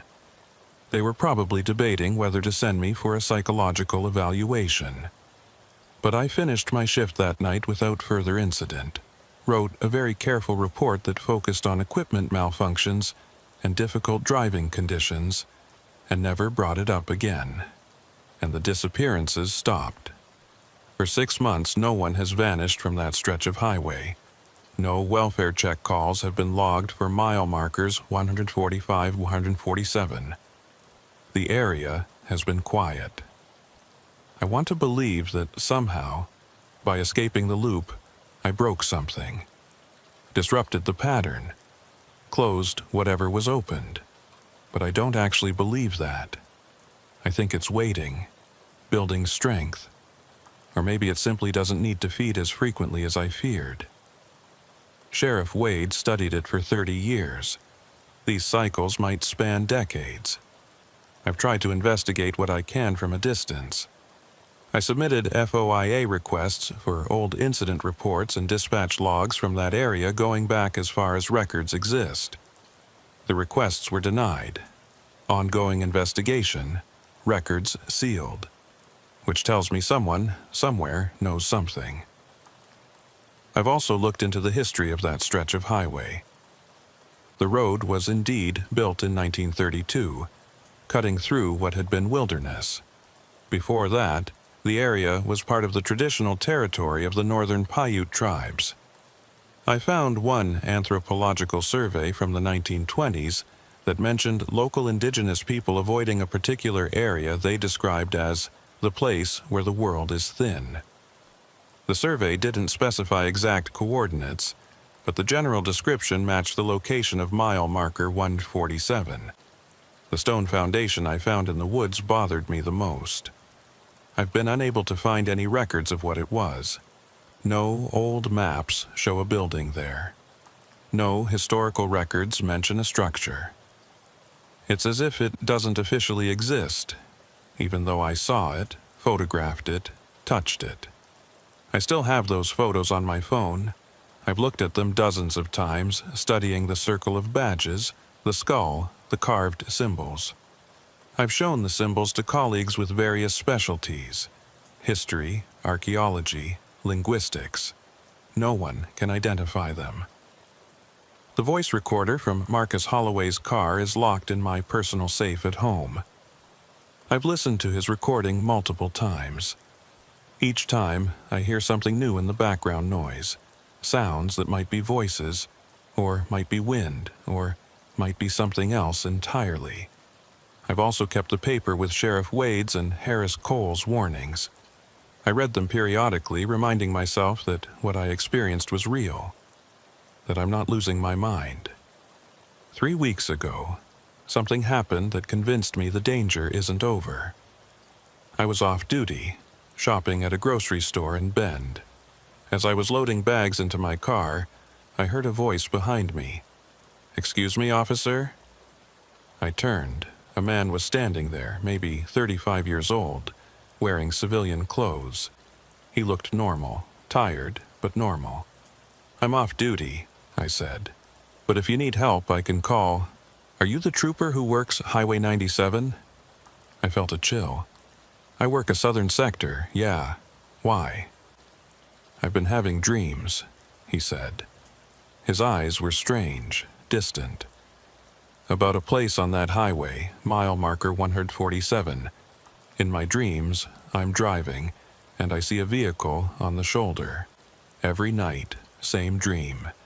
And in the dream, I stop to help. And then..." He trailed off, staring past me at nothing. "And then what?" I asked, even though I wasn't sure I wanted to know. "And then I can't leave. I'm stuck there, in that same spot, forever. Driving away, but always coming back, and there are people there, people who look wrong. They tell me to stay." My mouth went dry. "How long have you been having these dreams?" 3 months. They started in March, every single night. I've tried sleeping pills, therapy, everything. Nothing stops them, and the thing is..." He looked directly at me, and I saw fear in his eyes. Real, genuine terror. "The thing is, I've never driven on Highway 97. I've never been to that part of Oregon, but I know exactly what that place looks like. I could draw you a map, I could describe every tree, every crack in the pavement, and I know something is calling me there, pulling me, like it wants me to visit." I took a slow breath. "Don't go there. Whatever you do, don't drive to that location." I'm trying not to, but the pull gets stronger every day. It's like an itch I can't scratch. A voice I can't unhear. I don't know how much longer I can resist. I gave him my card. "If you feel like you're losing the ability to resist, call me immediately. day or night. Don't go there alone. Don't go there at all if you can help it. He took the card, nodded, and walked away. I watched him get into a Honda Accord, dark blue, older model, and drive off. I haven't heard from him since. I've called the number he gave me 3 times. It goes straight to voicemail. I've checked missing persons reports. Nothing yet, but I'm waiting, because I know that eventually his name will appear in a report. Another disappearance, another person drawn to mile marker 147. The loop is still active. It's just being more selective now, or more patient. I've considered going back, trying to finish what I started. Finding a way to destroy that stone foundation, disrupt the pattern, break whatever mechanism is trapping people. But I'm afraid. Not just of being caught in the loop again, but of making things worse. What if that foundation is actually containing something? What if it's not the source of the trap, but a warning marker, a seal? I don't know. And not knowing is the worst part. All I can do is keep my distance, monitor reports, and hope that I saved at least myself. Hope that by escaping, I didn't just delay my own capture. Because here's what I haven't told anyone. Sometimes, late at night when I'm on patrol, I hear my radio crackle even when it's turned off. And in the static, I hear Nicole's voice, faint and distant, saying the same thing over and over. Unit 447, we have a welfare check request. Highway 97, mile marker 145. And every time I hear it, the pull gets a little stronger. I look at my watch when this happens. Without fail, it reads 12:09 a.m. Even if the actual time is 2 a.m. or 4 a.m. or any other hour, when I hear that phantom dispatch call, my watch shows 12:09. The loop never completely released me. Part of me is still there, trapped at mile marker 147, living through that moment over and over. I can feel it, a shadow version of myself, stuck in time, trying to escape and failing. How long before the shadow and the reality merge? How long before I'm pulled back completely? I don't know, but I'm documenting everything. I'm writing this account and storing copies in multiple locations. If I disappear, someone needs to know what happened. Someone needs to have the full story. To whoever reads this, mile marker 147 on Highway 97 in Oregon is not what it appears to be. It's a trap that's been active for at least a century, possibly much longer. It pulls people in and doesn't let go. It transforms them into something else. Copies, echoes, guardians of the trap itself. If you're ever driving that highway at night, and you see a disabled vehicle between mile markers 145 and 147, don't stop. Don't investigate. Don't try to help. Just drive past. I know that goes against everything we're trained to do as law enforcement. I know it violates the oath to protect and serve, but some places can't be helped. Some places can only be avoided. And if you're reading this because I've disappeared, if my name has been added to the list of missing officers, then you know what happened to me. I went back. Because despite everything, despite the fear, despite knowing the danger, I can feel the pull getting stronger. It's in my dreams now, just like that man in the parking lot described. And I know that eventually, I won't be able to resist. Eventually, I'll get in my patrol car, drive north on Highway 97, and respond to that welfare check call at mile marker 145. And I'll see the Honda on the shoulder at mile marker 147, hazard lights blinking. And I'll stop, and I won't leave. The loop wants me back. It's patient. It can wait. But it won't have to wait much longer. Last night, I dreamed I was standing at mile marker 147, watching myself drive past. I was wearing my uniform, but my eyes were solid black. and when the version of me in the patrol car looked out the window, I smiled and waved. Then I said, in that flat, emotionless tone I'd heard so many times, "Stay." I woke up at 12:09 a.m. I'm writing this now, at 3:47 a.m. on November 19th, 2024. I'm at home, off duty, door locked, every light in the house turned on. But I can feel it. The pull. Like gravity. Like an undertow. Drawing me north, drawing me back. I don't know if I'll be able to resist another day. If you find this account and I'm gone, please mark that area. Close that highway if you can. Do something to warn people. And if you can't do any of that, at least remember, don't stop at mile marker 147. Don't answer the welfare check calls. Don't try to help. Just drive past. And whatever you do, don't look in your rearview mirror. Because if you do, you might see me standing there in the darkness watching you drive away. And you might hear me say, "Stay." My shift started at 10 p.m. on a Tuesday in February. I was assigned to patrol a section of Interstate 80 in Wyoming, covering the stretch between Rawlins and Laramie. About 80 miles of highway cutting through high prairie and rolling hills. Winter weather, temperature hovering around 15 degrees Fahrenheit. Clear skies, no precipitation expected, but wind gusts up to 30 miles per hour were creating ground blizzard conditions in exposed areas. I'd been with Wyoming Highway Patrol for 4 years at that point. This was my usual sector, and I knew every mile of it. Every exit, every rest area, every spot where black ice formed when temperatures dropped. The night shifts suited me. Less traffic, more time to think, and the landscape took on a different quality in the darkness. Vast. Empty. Honest. My patrol vehicle was a 2020 Ford Explorer, white with gold striping, equipped with standard communication systems, dash cam, and emergency equipment.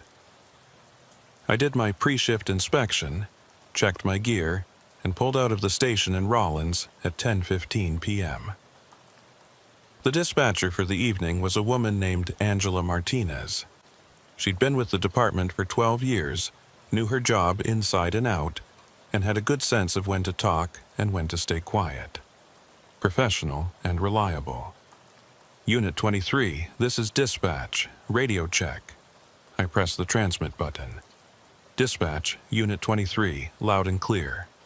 Copy that, 23. Weather advisory remains in effect for wind and blowing snow. I-80 is open, no closures reported. Current incidents, none in your sector. Safe travels. 10-4, dispatch, beginning westbound patrol. I merged onto I-80 and headed west toward Laramie. The highway stretched ahead of me, 2 lanes in each direction, separated by a wide median. At this hour, traffic was light. A few semi-trucks, an occasional passenger vehicle, nothing unusual. My headlights illuminated the white fog line and the reflective markers that glowed briefly as I passed them. The wind buffeted my vehicle, creating a low howl that was constant background noise. Occasionally, a gust would hit hard enough to push the Explorer sideways slightly, requiring a correction on the steering wheel. Not dangerous, just annoying. Standard Wyoming winter conditions. Mile markers ticked by. 215, 220, 225. I maintained a steady speed, scanning the highway and shoulders for any problems. Disabled vehicles, debris on the road, wildlife. My eyes moved in a practiced pattern. Road ahead. Left shoulder, mirrors, right shoulder, back to road ahead. Repeat. Around 11:30 p.m., I passed mile marker 117. I'd driven past that marker thousands of times over the years. It was unremarkable, just a green rectangular sign with white numbers, identical to every other mile marker on the interstate. There was nothing special about the location. No exits nearby, no rest areas, no scenic overlooks, just highway and prairie on both sides. But as I passed it that night, I felt something, a brief sensation, like déjà vu, or like walking through a cold spot in a warm room. It lasted maybe half a second, then passed. I shook it off. Probably just fatigue or the wind affecting my perception. I'd been up since 7 o'clock a.m. and wouldn't be off shift until 6 a.m. Long nights could mess with your head. I continued west, eventually reaching Laramie around 12:45 a.m. I stopped at a truck stop to refuel and grab coffee. Everything was normal. I exchanged nods with a couple of truckers, checked my equipment, and headed back east on I-80 toward Rawlins. At 1:38 a.m., as I was approaching mile marker 117 from the west, the radio crackled. Unit 23, this is dispatch. We have a report of a possible accident at mile marker 117, eastbound lanes. Caller reported seeing debris on the highway. Can you respond? I keyed my mic. Dispatch, Unit 23. Copy that. I'm approximately 3 miles west of that location. ETA about 2 minutes. Any additional details on the debris? Negative 23. Callers stated they saw something on the road. Couldn't identify what it was, but thought it might be from a vehicle accident. No visual on any disabled vehicles. 10 or en route. I increased my speed, activating my emergency lights. Within 2 minutes, I was approaching mile marker 117. I slowed down, scanning the road and shoulders carefully. Nothing. No debris, no accident, no disabled vehicles. The road was completely clear. I made a U-turn at the next authorized crossover and headed back, checking the westbound lanes. Still nothing. I pulled onto the shoulder near mile marker 117 and stepped out with my flashlight, examining the road surface and the surrounding area. The pavement was clean. No skid marks, no fluid stains, no broken glass or vehicle parts. The shoulders were undisturbed, just snow and dead grass. If there had been debris here, it was gone now. Maybe blown away by the wind, or maybe the caller had been mistaken about the location. I keyed my radio. Dispatch, Unit 23. On scene at mile marker 117. No debris visible, no signs of an accident. Road is clear. Possible false report or debris already cleared. Copy that, 23. Do you need any additional information from the caller? Affirmative. Can you provide a description of what they saw? There was a pause. I could hear Angela typing on her keyboard. 23, the caller stated they saw what looked like vehicle parts scattered across the eastbound lanes. Specifically mentioned seeing metal fragments and possibly glass, but they were traveling at highway speed and only saw it briefly in their headlights. Copy. Well, there's nothing here now. I've checked both lanes and the shoulders. Whatever they saw, it's not here anymore. 10-4-23. Clear the call and resume patrol. Copy that. I got back in my vehicle and continued my patrol route. The wind had picked up, and blowing snow was starting to reduce visibility in spots. Not enough to warrant closing the highway, but enough to require caution. Over the next 2 hours, I drove my sector twice. West to Laramie, back east to Rawlins, then west again. Each time I passed mile marker 117, I slowed down and checked carefully. The road remained clear. No debris, no problems. At 3:52 a.m., the radio crackled again. Unit 23, dispatch.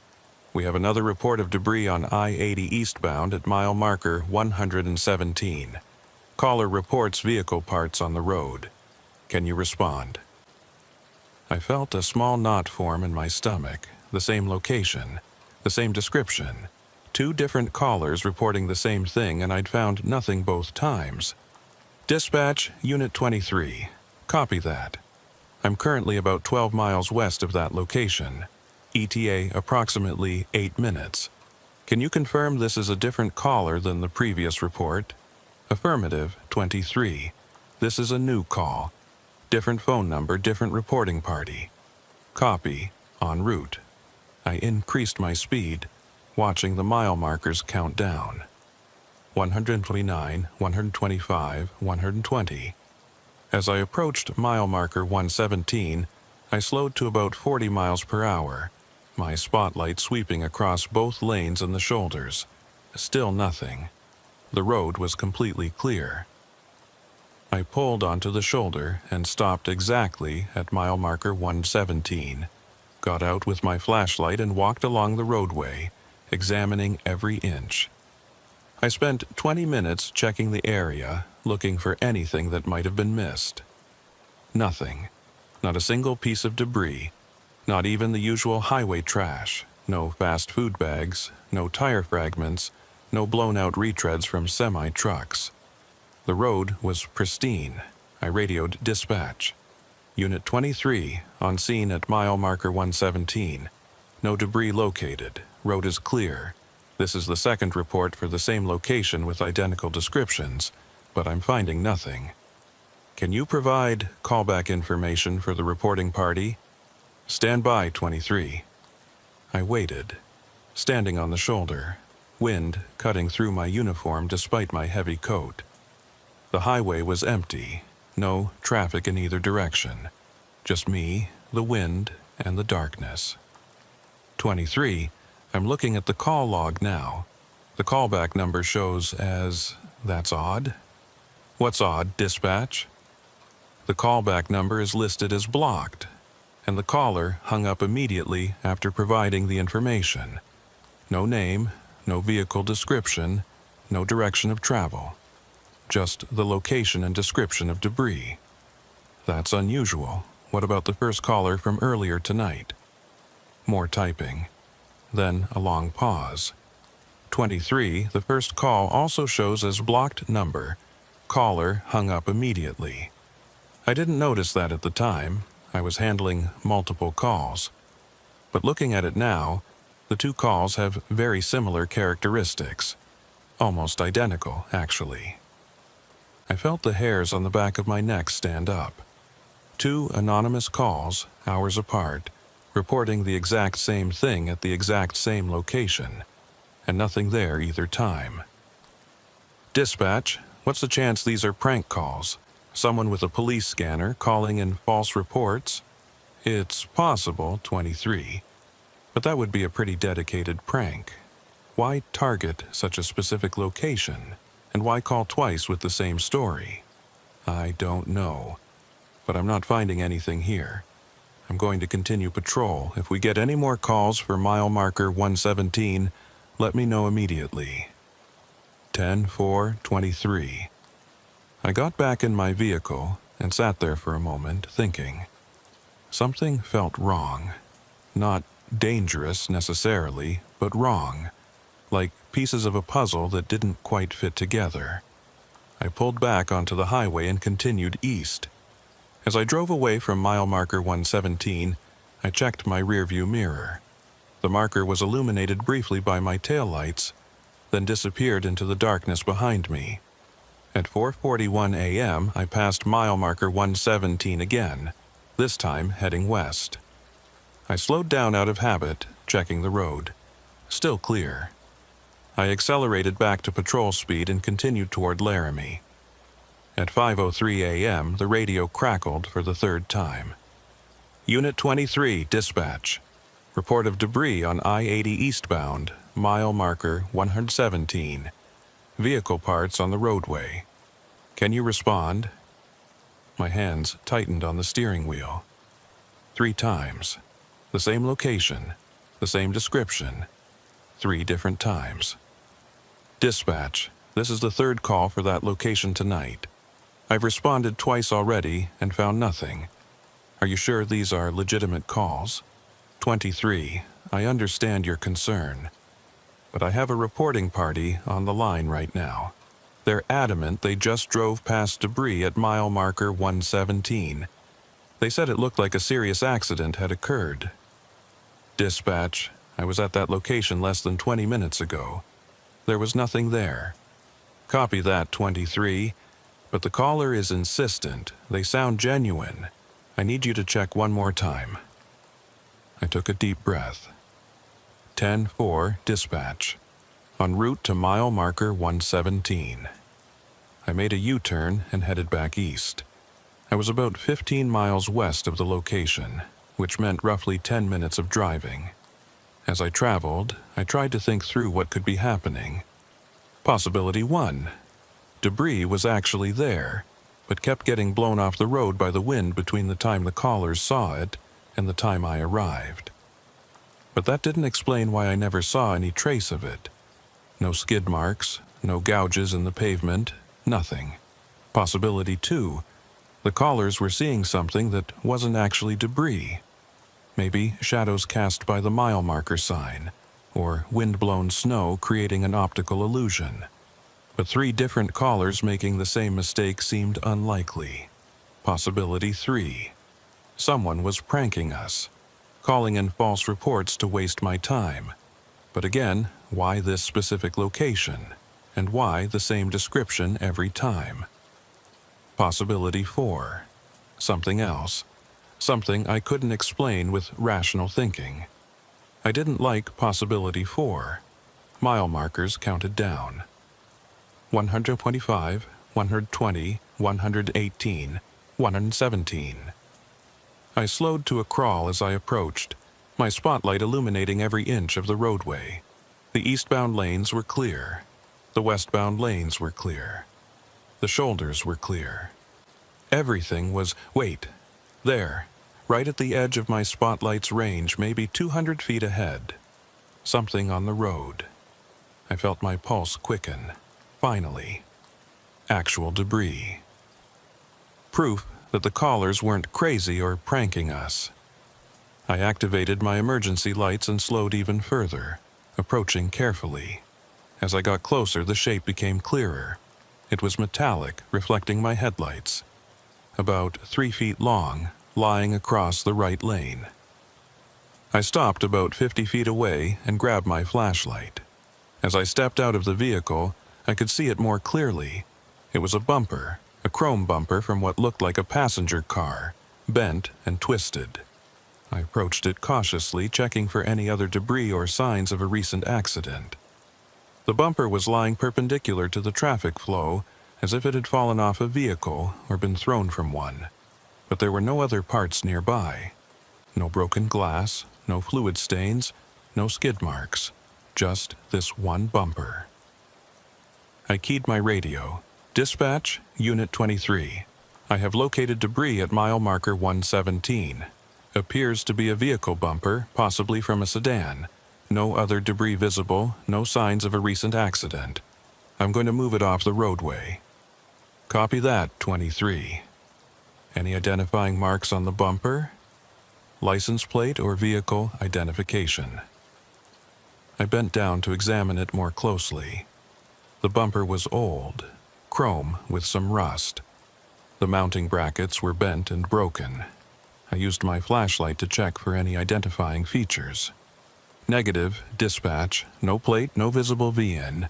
Looks like it's been out here for a while based on the condition. Might have been here for days or weeks, but the callers just happened to notice it tonight. Copy. Dispose of it safely and clear the call. 10-4. I grabbed the bumper. It was heavier than I expected, and carried it to the shoulder. I'd call the maintenance crew in the morning to collect it. For now, at least it was off the road. As I walked back to my vehicle, I paused at mile marker 117. I looked at the sign, then at the empty highway stretching in both directions. Something still felt off, but I couldn't put my finger on what. I shook my head and got back in the patrol car. At least I'd found something this time. That was more than I could say for the previous 2 calls. I radioed dispatch to clear the call and resumed patrol. The sun would be rising in about an hour, and my shift would end shortly after that. I was looking forward to going home, getting some sleep, and forgetting about mile marker 117. At 5:47 a.m., just as the eastern horizon was starting to lighten, the radio crackled one more time. Unit 23, dispatch. Report of debris at mile marker 117, eastbound lanes. Caller describes vehicle parts on the roadway. I stared at the radio in disbelief. Dispatch, I just cleared that location 20 minutes ago. I removed the debris myself. There's nothing there. Copy 23. But we have a new caller reporting the same issue. I need you to check again. I felt frustration rising. Dispatch, with all due respect, I've responded to this location 4 times tonight. I've found debris once, a single bumper that I removed. There is nothing else there. These calls are either pranks or the callers are mistaken. Angela's voice came back, and I could hear the strain in it. She was frustrated too. 23, I understand. But I have to log these calls, and I have to send someone to check. You're the only unit in the area. I need you to respond one more time, document what you find, and then I'll flag this location for possible prank calls. Fair enough? I took a breath. She was right. This was the job. 10-4, dispatch, en route. I turned around and headed back to mile marker 117 for the 5th time that night. As I drove, I noticed something strange. The eastern sky was getting lighter. Dawn was coming. But the area around mile marker 117 seemed darker than it should be, like there was a pocket of night that the approaching day hadn't reached yet. Probably just my imagination, or the result of being awake for nearly 24 hours. I reached mile marker 117 and pulled onto the shoulder. Before I even got out, I could see something on the road. The bumper.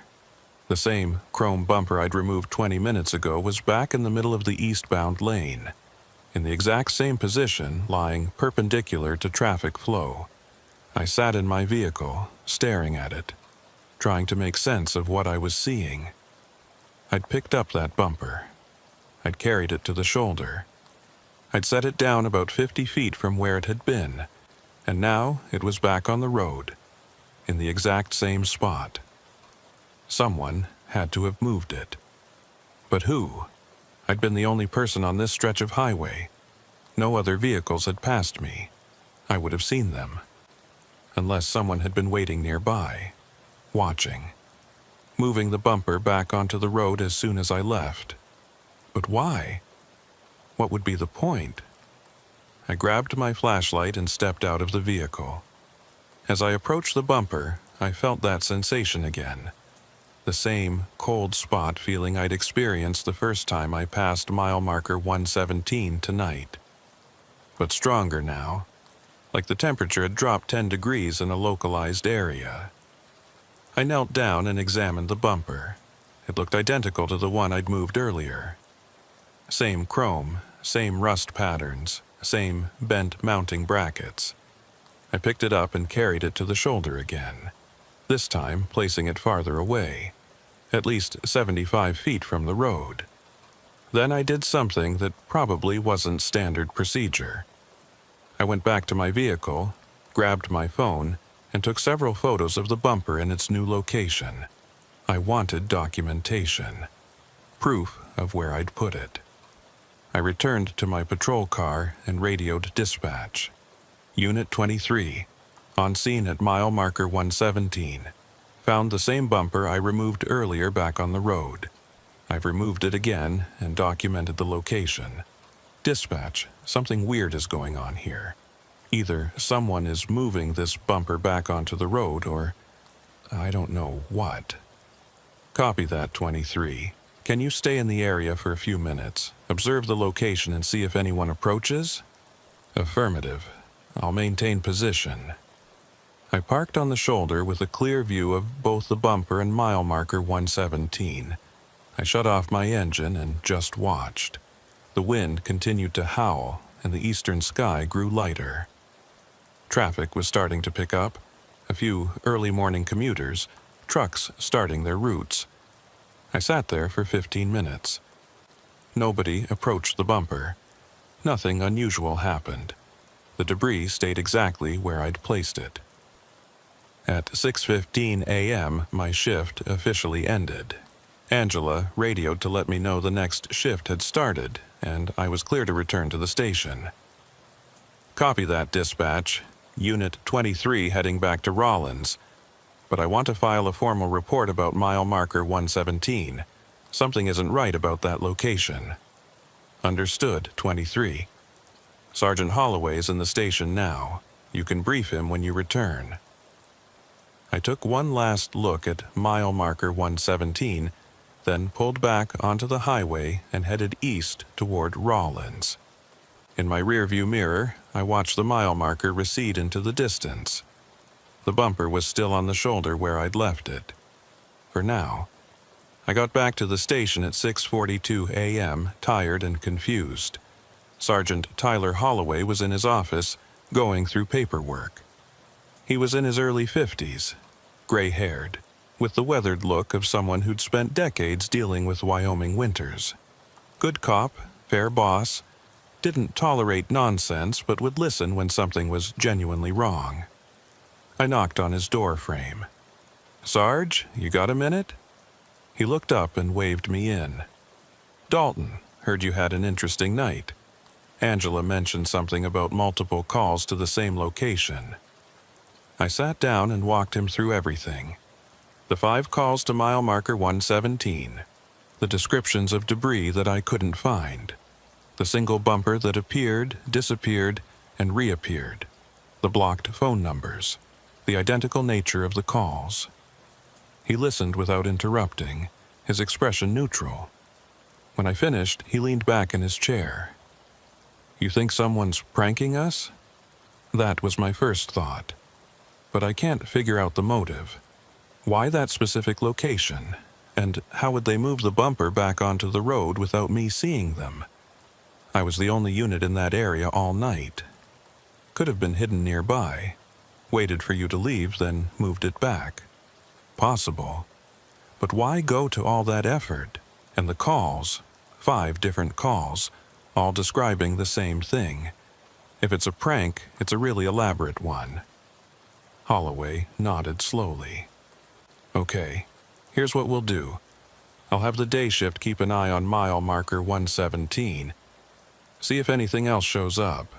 I'll also pull the call recordings and see if we can identify anything unusual about the callers. In the meantime, you write up a detailed report documenting everything. Times, observations, photos if you have them." I took photos of the bumper, I said, pulling out my phone. "Want me to email them to you?" "Yeah, do that. And Dalton, get some rest. You've been up for a full day. Come back tonight fresh and we'll see if this thing continues." I nodded and stood up. "Thanks, Sarge." "One more thing," he said as I reached the door. "Mile marker 117. That location mean anything to you? Any history there?" I thought about it. "Not that I know of. It's just highway, middle of nowhere. Why?" "Just curious. I've been with the patrol for 26 years and I can't recall any major incidents at that specific location. No fatal accidents, no significant events, but sometimes places develop reputations, spots where weird things happen. You think this is one of those spots?" He shrugged. "I think it's worth looking into. Go home, rest. We'll figure this out." I left the station and drove home to my apartment in Rollins. I should have been exhausted, but my mind was racing. I couldn't stop thinking about mile marker 117 and that bumper appearing in the exact same spot twice. I tried to sleep, but every time I closed my eyes, I saw that mile marker sign. The green rectangle with white numbers, 117, over and over. Around 2:00 p.m., I gave up on sleep and opened my laptop. I started researching mile marker 117 on I-80 in Wyoming. I pulled up maps, satellite images, historical data. Anything I could find. The location was unremarkable, high prairie on both sides of the highway. No buildings, no exits, no points of interest. The nearest town was over 30 miles away. The satellite images showed nothing unusual, just highway and grassland. I expanded my search to accident reports and incident logs. I went back 5 years searching for any calls or reports associated with mile marker 117 or the immediate area around it. That's when I found something interesting. 3 years ago, there had been a fatal accident approximately half a mile east of mile marker 117. A single vehicle crash. A sedan had left the roadway at high speed, rolled multiple times, and the driver was killed instantly. The report listed the cause as likely drowsy driving. The accident occurred at 3:45 a.m., and there were no skid marks or signs of evasive action. The driver had simply drifted off the road. I read through the report carefully. The victim's name was Brandon Cole, age 34, from Laramie. He'd been traveling alone. Toxicology came back negative. No alcohol, no drugs. Just a tired driver who fell asleep at the wheel. Sad, but not unusual. It happened several times a year on Wyoming highways. What caught my attention was a note in the report from the investigating officer. It was a small detail, almost an afterthought. Vehicle's front bumper was not located at the scene. May have detached during the rollover and been thrown a significant distance. Search of the surrounding area did not recover the bumper. The bumper was never found. I sat back, staring at the screen. A fatal accident 3 years ago, less than a mile from mile marker 117, and the bumper from that accident was never recovered. Was the bumper I'd found the same one? The report had described the vehicle as an older model sedan with a chrome bumper. That matched what I'd seen. But that raised more questions than it answered. If the bumper had been missing for 3 years, where had it been? And why was it suddenly appearing on the road at mile marker 117, exactly where multiple callers were reporting debris? I needed more information. I pulled up the case file number and made a note to ask Sergeant Holloway about it. Maybe there were details not included in the official report. I tried to sleep again, managed about 3 hours of restless dozing, then got up and prepared for my next shift. I arrived at the station at 9:30 p.m., half an hour before shift start. Holloway was still there, pulling a double. He waved me into his office. Day shift reported back, he said. They checked mile marker 117 3 times during their shift. No debris, no calls, nothing unusual. The bumper you removed was still on the shoulder where you left it. One of the deputies took photos and measured its exact position. We'll see if it moves again tonight. Did you pull the call recordings? He nodded, turning his computer monitor toward me. Listen to this. He played the audio from the first call. A voice, male, middle-aged, reporting debris at mile marker 117. The voice was calm, factual, describing vehicle parts on the road. Then the line went dead. Blocked number, untraceable, Holloway said. Now, listen to the second call.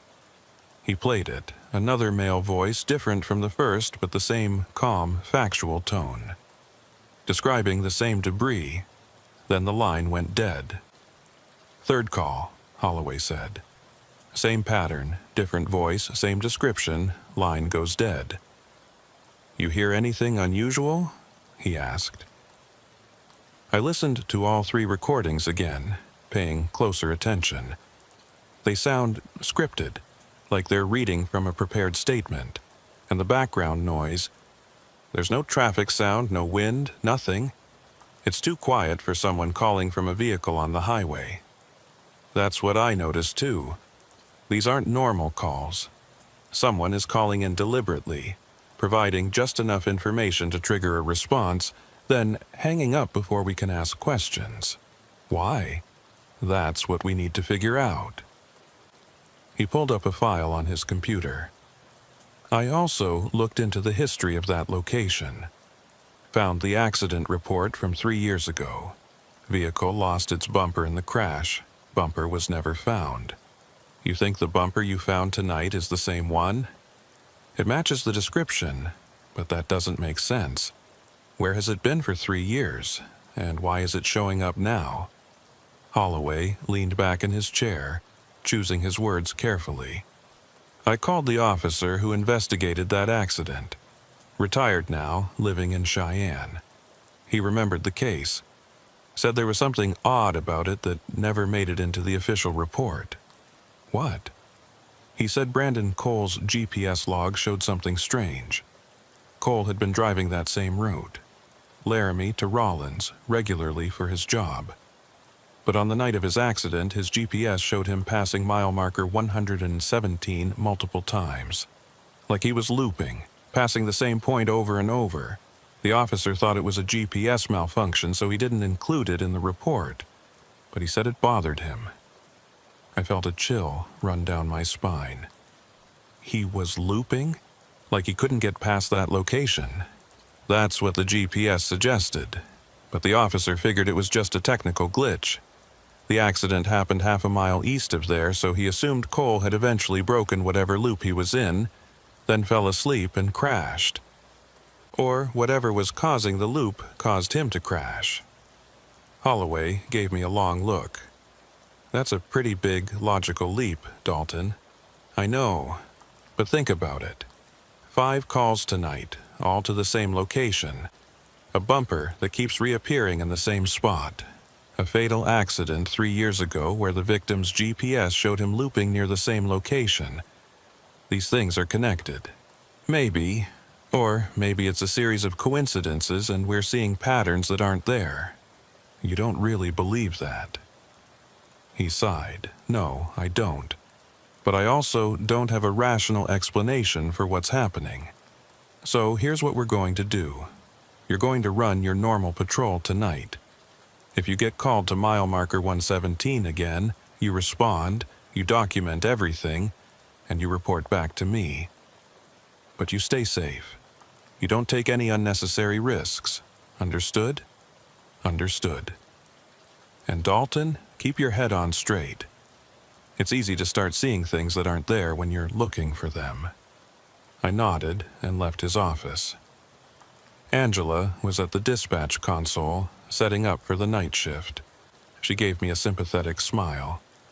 Heard you had a weird night last night. That's putting it mildly. Let's hope tonight is quieter. From your lips to God's ears, she said. My shift started at 10 o'clock p.m. I ran the same patrol route as the previous night, westbound on I-80 from Rollins toward Laramie. The weather was similar, clear and cold, with strong winds creating occasional ground blizzards. For the first 2 hours, everything was routine. Normal traffic, no incidents, no calls. I passed mile marker 117 twice, once westbound, once eastbound, and both times the road was clear. The bumper was still on the shoulder where I'd left it 24 hours ago. At 12:23 a.m., the radio crackled. Unit 23, dispatch. Report of debris at mile marker 117, eastbound lanes. Vehicle parts on the roadway. Can you respond? Here we go again. Copy that, dispatch. En route to mile marker 117. I was about 8 miles west of the location. As I drove, I tried to prepare myself mentally. Stay rational. Document everything. Don't jump to conclusions. I reached mile marker 117 and slowed down. My spotlight swept across the roadway. The bumper was back on the road. Same location, same position. Lying perpendicular to traffic flow in the right lane. I pulled onto the shoulder and sat for a moment, collecting my thoughts. Then I grabbed my phone and checked the photos I'd taken the previous night. The bumper had been on the shoulder, 75 feet from the road. I got out and walked to where the bumper should have been. It was gone from the shoulder, and it was back on the road. I radioed dispatch. Unit 23 on scene. The bumper is back on the road. Same location as last night. I'm going to document it before moving it. Copy, 23. Take your time. I photographed the bumper from multiple angles, noting its exact position.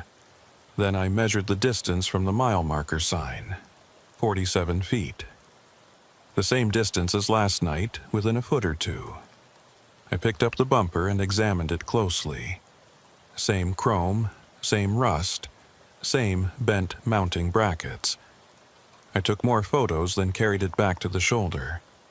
This time, I placed it even farther away, a full 100 feet from the road. As I set it down, I noticed something I'd missed before. Scratched into the chrome, barely visible under the rust, were some numbers, 7 to 2321. A date, July 23rd, 2021. The date of Brandon Cole's accident. I took a close-up photo of the numbers, then returned to my vehicle. I radioed dispatch and asked her to confirm the date of the Cole accident. Stand by, 23. I waited, watching the empty highway. No traffic in either direction. Just me, the wind, and mile marker 117. 23 confirmed. The accident was July 23rd, 2021. How did you know? The bumper has that date scratched into it. This is definitely the bumper from Cole's vehicle. Copy that. Do you want me to contact the sergeant? Negative. I'll update him at end of shift. I'm going to maintain position here for a while, see if anything else happens. 10-4-23, I'll be here if you need me. I sat in my vehicle, engine idling, watching. The eastern sky was completely dark. We were in the deepest part of night, that stretch between midnight and dawn when the world feels empty. After 20 minutes, nothing had changed. The bumper remained on the shoulder. No other debris appeared. No vehicles passed. I decided to continue my patrol. I pulled back onto the highway and headed east toward Rollins. In my mirror, I watched mile marker 117 disappear behind me. At 1:47 a.m., I reached the easternmost point of my sector and turned around. As I headed back west, I radioed dispatch. Unit 23, dispatch. I'm heading westbound, passing mile marker 220. How many miles to 117? Stand by, 23. A pause. That would be 103 miles. Copy that. I drove at normal patrol speed, around 70 miles per hour. It would take me roughly an hour and a half to reach mile marker 117 from my current position. I passed mile markers steadily. 20, 215, 210, 205. Traffic was minimal. A few trucks, one or two passenger vehicles. The wind continued to buffet my Explorer, but visibility was good. At 2:14 a.m., I passed mile marker 200, 17 miles to go. At 2:28 a.m., I passed mile marker 190, 7 miles to go. At 2:35 a.m., I passed mile marker 180. Wait. I checked my GPS. According to it, I was at mile marker 185, but I just passed a sign that said 180. I slowed down and watched for the next marker. It appeared in my headlights. Mile marker 175.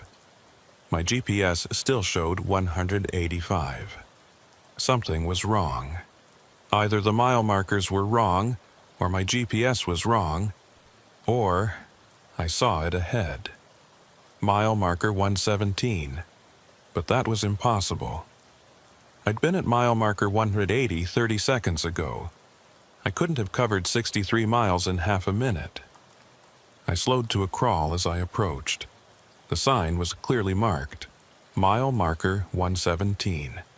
And on the road ahead, in the right lane, was the bumper. My heart was pounding. This wasn't right. This wasn't possible. I radioed dispatch, trying to keep my voice steady. Dispatch, Unit 23. Can you confirm my current location via GPS? Stand by, 23. A pause. I'm showing you at approximately mile marker 185 westbound lanes. Dispatch, I'm looking at a mile marker sign that says 117. That can't be right, 23. According to our system, you've been traveling westbound for the last 20 minutes at normal speed. You shouldn't be anywhere near mile marker 117. I'm telling you. I'm looking right at it. A longer pause. I could hear concern in Angela's voice when she responded, 23, are you sure? Could it be a different marker that looks similar? I got out of my vehicle and walked to the sign. Green rectangle. White numbers, 117. Dispatch, it's definitely mile marker 117, and the bumper is back on the road. That's not possible. You moved that bumper over an hour ago, and you shouldn't even be at that location yet. I stood there, flashlight in hand, staring at the mile marker. The wind howled around me, and somewhere in my mind, a thought formed that I didn't want to acknowledge. I was caught in a loop. Just like Brandon Cole had been 3 years ago. Just like his GPS had shown, passing the same point over and over, unable to progress past it. I keyed my radio. Dispatch, I think I'm experiencing the same thing that happened to Brandon Cole. My GPS doesn't match my location. I'm somehow back at mile marker 117 even though I should be miles away from it. 23, that doesn't make sense. You need to static. The radio cut out mid-sentence. I tried again. Dispatch, do you copy? Nothing but static. I checked my phone, no signal. I was alone at mile marker 117 with no communication and no way to explain how I'd gotten here. The bumper was still lying on the road, 47 feet from the mile marker sign. Chrome and rust, bent mounting brackets, and a date scratched into the metal. 7/23/21, the date. Brandon Cole died. I looked at my watch, 2:37 a.m. I looked at my vehicle's dashboard clock, 2:37 a.m. Then I noticed something else. In the distance, heading east toward me, I could see headlights, a vehicle approaching. As it got closer, I could see it was a sedan. Older model, dark-colored. It passed me, moving at highway speed, and I caught a glimpse of the driver. A man, alone, looking tired. The vehicle continued east, its taillights disappearing into the darkness. I stood there, waiting. The wind continued. The highway remained empty. Then, after maybe 5 minutes, I saw headlights again. From the east, a vehicle approaching. Same sedan, same driver, same tired expression. It passed me again, heading east. 5 minutes later, it passed again. And again, and again. The same vehicle, the same driver, passing me over and over, heading east. Always at the same speed. Always with the same tired expression behind the wheel. I was watching Brandon Cole drive toward his death. Over and over. Trapped in a loop that had started 3 years ago and never ended. And somehow I'd become trapped in it with him. I don't know how long I stood there watching that sedan pass. 5 times, 10, 20, I lost count. Each time it was identical. Same speed, same tired driver, same empty highway stretching behind it into darkness. I wanted to flag it down, to warn the driver, but I knew it wouldn't matter. This wasn't really happening now. This was an echo, a recording, a loop playing out the final moments of Brandon Cole's life over and over. The radio remained silent.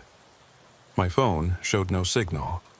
I was isolated in a pocket of time and space centered on mile marker 117. I tried walking away from the location, heading east along the shoulder. I walked for what felt like 15 minutes, checking my GPS periodically. According to the device, I was moving. Mile marker 118, then 119, then 120. But when I turned around to look back, mile marker 117 was still directly behind me. Maybe 50 feet away. Distance had become meaningless here. I returned to my patrol vehicle and tried to think rationally. There had to be an explanation. Maybe I was experiencing carbon monoxide poisoning from a faulty exhaust system. Maybe I'd fallen asleep at the wheel, and this was a dream. Maybe I'd been in an accident and was hallucinating while unconscious. But it all felt too real, too consistent, too detailed. I opened my laptop, the MDT computer terminal, and tried to access the dispatch system. The screen was frozen, showing my last logged position at mile marker 185. I tried to type, tried to update, tried to send any kind of message. Nothing responded. Then I noticed something on the screen. In the corner, partially hidden behind an error message window, was a file I hadn't seen before. The file name was simply unsettling. I clicked on it. The file opened to reveal a text document. It appeared to be a series of dispatch logs, but they were dated from different years. August 14, 2019. Unit 17 reported GPS malfunction near mile marker 117. Unit looped location 3 times before regaining proper navigation. November 3, 2020. Multiple calls reporting debris at mile marker 117. No debris found on scene. July 23, 2021. Fatal accident. Eastbound lanes, 0.5 miles past mile marker 117. Victim, Brandon Cole, age 34. GPS log shows victim passed mile marker 117 repeatedly prior to crash. February 9, 2022. Unit 31 reported time distortion at mile marker 117. Cleared scene, no issues found. Unit 31 later filed for psychological evaluation and transferred to day shift. September 27, 2023. Dispatch received 14 calls in one night reporting debris at mile marker 117. All calls traced to block numbers. No debris found. And then, at the bottom of the document, February 18, 2025. Unit 23 Dalton reported multiple incidents at mile marker 117. Status unresolved. That was tonight. Today. Right now. Someone had been documenting this. Someone knew that mile marker 117 was a problem location, had been for years. But why hadn't anyone warned us? Why wasn't this information in the official files? I grabbed my phone and took photos of the screen, then closed the file. As soon as I did, it disappeared. I searched for it again, checking every folder on the system. Gone, like it had never existed. But I had the photos, proof that I wasn't losing my mind. I stepped out of the vehicle again, needing to move, to do something. The sedan passed me again. Same driver, same tired expression. I tried counting the seconds between passes. Exactly 4 minutes and 37 seconds, like clockwork. Then something different happened. As the sedan passed, I heard a sound. Not from the vehicle itself, but from somewhere nearby. A scraping noise, metal on pavement. I turned toward the sound. The bumper, which had been lying in the road 47 feet from the mile marker, was moving. Not being blown by wind. Not being dragged by anything visible. Just sliding across the pavement on its own. Slowly, deliberately, moving from the road back toward the shoulder. I watched, frozen, as it slid past me and came to rest exactly where I'd placed it an hour ago. Then it stopped moving. A few seconds later, it began sliding again, back toward the road, back to its position 47 feet from the mile marker sign. It was resetting. The entire scene was resetting, like a video loop returning to its starting point. I checked my watch, 2:37 a.m., the same time it had been when I first arrived at this location during the loop. Time wasn't moving forward. Or it was moving, but then resetting over and over. I needed to break the cycle, but how? I thought about what I knew. Brandon Cole had been trapped in this loop 3 years ago. His GPS showed him passing mile marker 117 repeatedly. Eventually, he'd made it past. The accident happened half a mile east, but something in that process had killed him. Maybe the strain of breaking free. Maybe something else. Unit 31 in 2022 had reported time distortion, but had managed to leave. They'd transferred to day shift afterward and requested psych evaluation. That suggested they'd escaped, but had been traumatized by the experience. So it was possible to get out. But how? I walked to mile marker 117 and examined it closely. Just a standard highway marker. Green aluminum sign with white reflective numbers mounted in 2 metal posts. Nothing unusual about it visually. I tried touching it. The metal was cold, as expected, but nothing happened. No shock, no sensation, no obvious anomaly. I walked to where the bumper lay on the road and examined it again. The date scratched into the chrome. 7/23/21. Cole's accident date. But why would someone scratch that date into the bumper? And when? Had Cole done it himself? Or had someone else marked it after the accident? I picked up the bumper and carried it off the road, placing it on the shoulder. Then I returned to my vehicle and drove east, away from mile marker 117.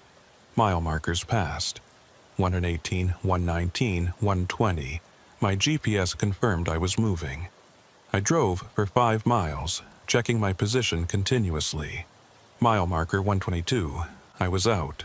I'd broken the loop. Relief washed over me. I grabbed my radio.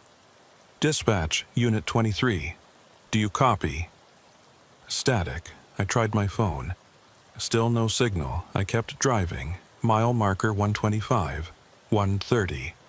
135. Then, ahead of me, I saw a green sign reflecting in my headlights. Mile marker 117. No, that wasn't possible. I'd been driving east. The numbers should be increasing, not decreasing. I checked my GPS. It showed me at mile marker 138 eastbound lanes. I checked the sign as I passed it. Definitely mile marker 117. I kept driving, faster now, watching the signs. The next one was 117. Then 117 again. Every mile marker I passed was 117, even though my GPS showed me traveling normally, mile markers counting up as they should. I slammed on my brakes and sat in the middle of the highway, breathing hard. The loop wasn't just at mile marker 117, the loop was everywhere. The entire highway had become mile marker 117. Or maybe I'd become so deeply trapped in the loop that I couldn't perceive anything else. I heard a sound behind me. Looking in my rearview mirror, I saw headlights, a vehicle approaching from the west. The sedan, Brandon Cole's sedan, but it was coming from the wrong direction now. It pulled up behind me and stopped. The driver's door opened. A man stepped out. He looked exactly like the tired driver I'd seen passing over and over. But now he was walking toward my vehicle, and his eyes were wrong. Too wide, too focused, like someone who hadn't blinked in a very long time. I put my patrol car in drive and accelerated, pulling away from him. In my mirror, I saw him standing in the middle of the highway watching me leave. He didn't try to follow, just stood there perfectly still as I drove away. A minute later, I saw him again. Standing on the shoulder ahead of me, in the exact same position, arms at his sides, eyes too wide, perfectly still. As I passed, he turned his head to follow my movement, but his body didn't move. He appeared again, and again, always in the same position, always watching. I wasn't just seeing a loop of his drive. I was seeing him, or what was left of him. Trapped here, unable to leave, appearing over and over in this endless moment. I had to get out. I had to break free before I became like him, another ghost on this highway, appearing and reappearing, trapped in the same few miles for eternity. I drove faster, pushing the Explorer to 80, then 90, then over 100 miles per hour. The engine roared, the vehicle shook. Mile marker 117 flashed past over and over and over. Then, suddenly, the numbers changed. Mile marker 118. I nearly cried with relief. Progress. I was moving forward. The loop was breaking. My radio crackled. 23, do you copy? Unit 23, please respond. Angela's voice. Distorted and far away, but definitely her. I grabbed my mic. Dispatch, I copy. I'm at mile marker 121 eastbound. I was trapped in some kind of loop at mile marker 117. I'm free now. Unit 23, say again, you're breaking up. I said I'm free of the loop. I'm at mile marker 121. Static. Then her voice again, clearer now. Unit 23, you're showing on our system at mile marker 117. You've been stationary there for the last 45 minutes. Negative dispatch. I'm moving. I'm at mile marker 123 now. 23, our system disagrees. GPS shows you haven't moved. I looked at my own GPS. She was right. According to the vehicle's system, I was at mile marker 117. But the signs I was passing said otherwise. Which one was real? I kept driving. Mile markers continued to change. 125, 30, 135. The numbers were increasing normally now, but Angela kept insisting I was still at 117. Then I saw something that made me understand. Ahead, on the shoulder at mile marker 140, was my patrol vehicle. Unit 23, parked exactly where I'd been sitting an hour ago when this all started. And standing next to it was me. I was looking at myself. Same uniform, same build, same face. The other me was holding a flashlight, examining something on the road. The bumper. I slowed down as I approached. The other me didn't react to my headlights, didn't look up, just kept examining the bumper. I pulled onto the shoulder about 50 feet away and watched. The other me picked up the bumper and carried it to the shoulder, then walked back to the patrol vehicle, got in, and drove away. Exactly what I'd done earlier. I was watching my own loop, a recording of my actions, playing out while I was still trapped in the experience of living them. My radio crackled. Unit 23, please confirm your status. I keyed the mic slowly. Dispatch, I need you to listen carefully. Something is happening at mile marker 117 that I don't fully understand. But I think I'm caught in the same thing that caught Brandon Cole 3 years ago. My GPS might show me at 117, but I'm experiencing something else, some kind of time loop or reality distortion. Unit 23, you're not making sense. Do you need medical assistance? No. I need you to send another unit to mile marker 117, but don't send them alone. Send at least 2 units and make sure they stay in constant radio contact. And Angela, document everything. Every call, every report, every anomaly. Someone has been tracking this, but it's not in the official files. There's a pattern here, and it's important. Copy that, 23. I'm dispatching Unit 19 and Unit 27 to your location. ETA 20 minutes. Don't tell them I'm at 117. Tell them to meet me at mile marker 140. That's where I actually am. A pause. Unit 23, our system clearly shows. I know what your system shows, but I'm telling you where I actually am. Trust me on this. Copy, 23. I'll route them to mile marker 140. I sat in my vehicle and waited. The eastern sky was starting to lighten. Dawn was approaching. I'd been on shift for 7 hours, and for at least 2 of those hours I'd been trapped in some kind of temporal anomaly. The other version of me, the one I'd seen examining the bumper, drove past, heading east. I watched my own taillights disappear into the pre-dawn darkness. 23 minutes later, I saw emergency lights approaching from the east. 2 patrol vehicles, units 19 and 27. They pulled up next to me, and 2 officers got out. I recognized both of them, Jackson Cole and Sarah Brennan. Good cops, experienced, level-headed. Jackson approached my window. "Dalton, you okay? Dispatch said you were having some kind of situation." "Get in," I said, "both of you. We need to talk." They exchanged glances but climbed into my vehicle.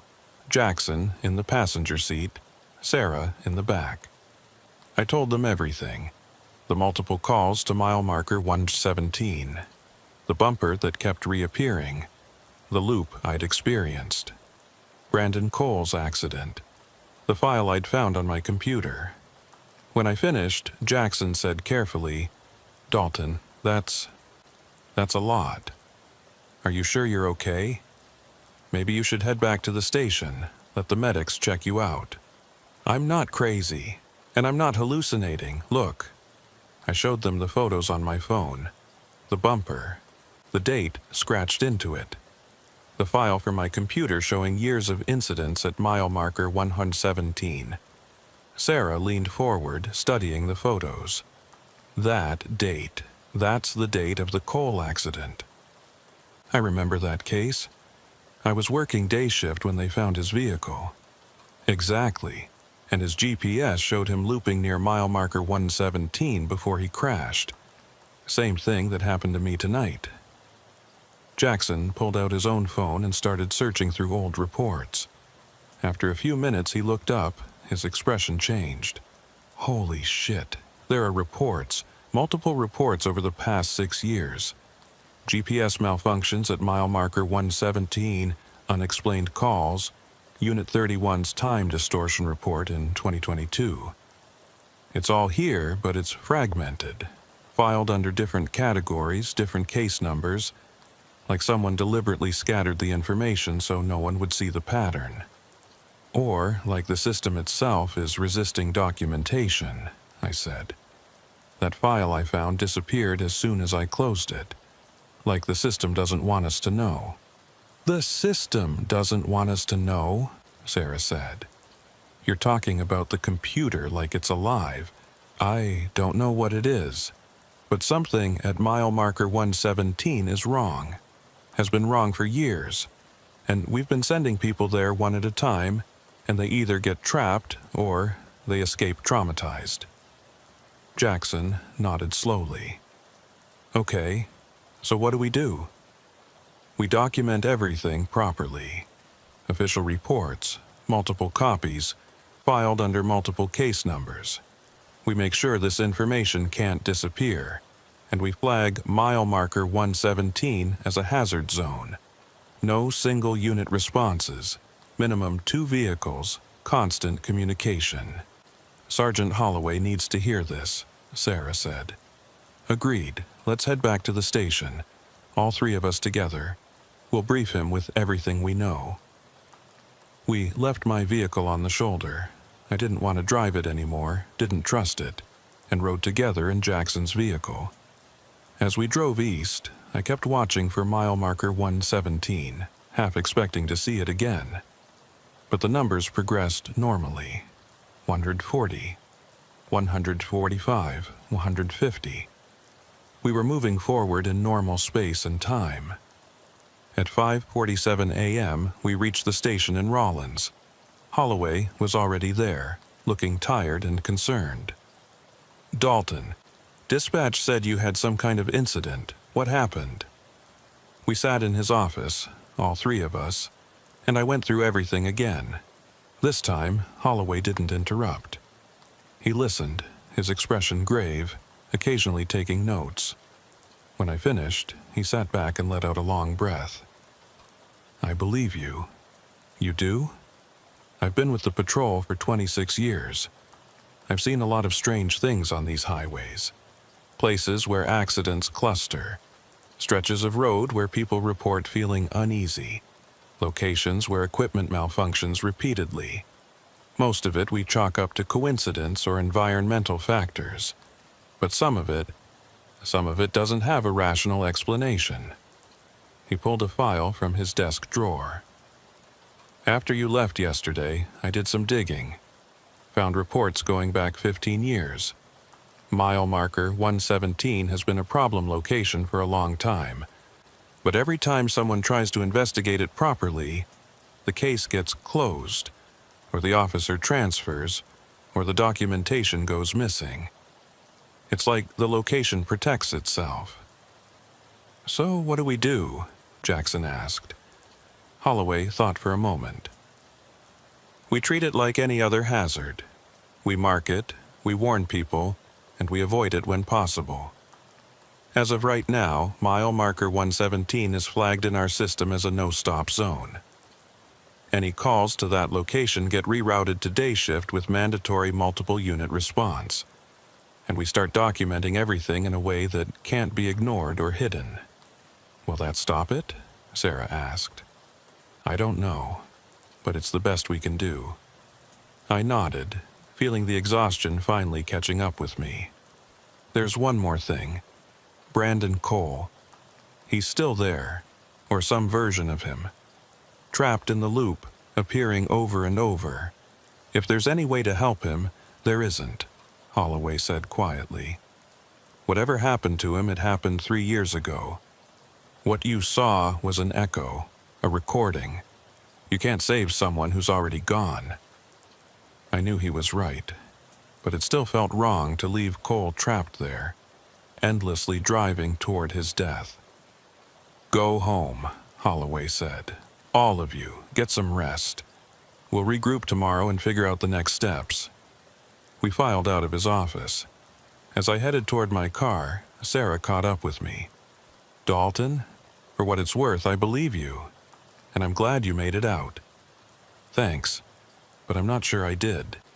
Not completely." She frowned. "What do you mean?"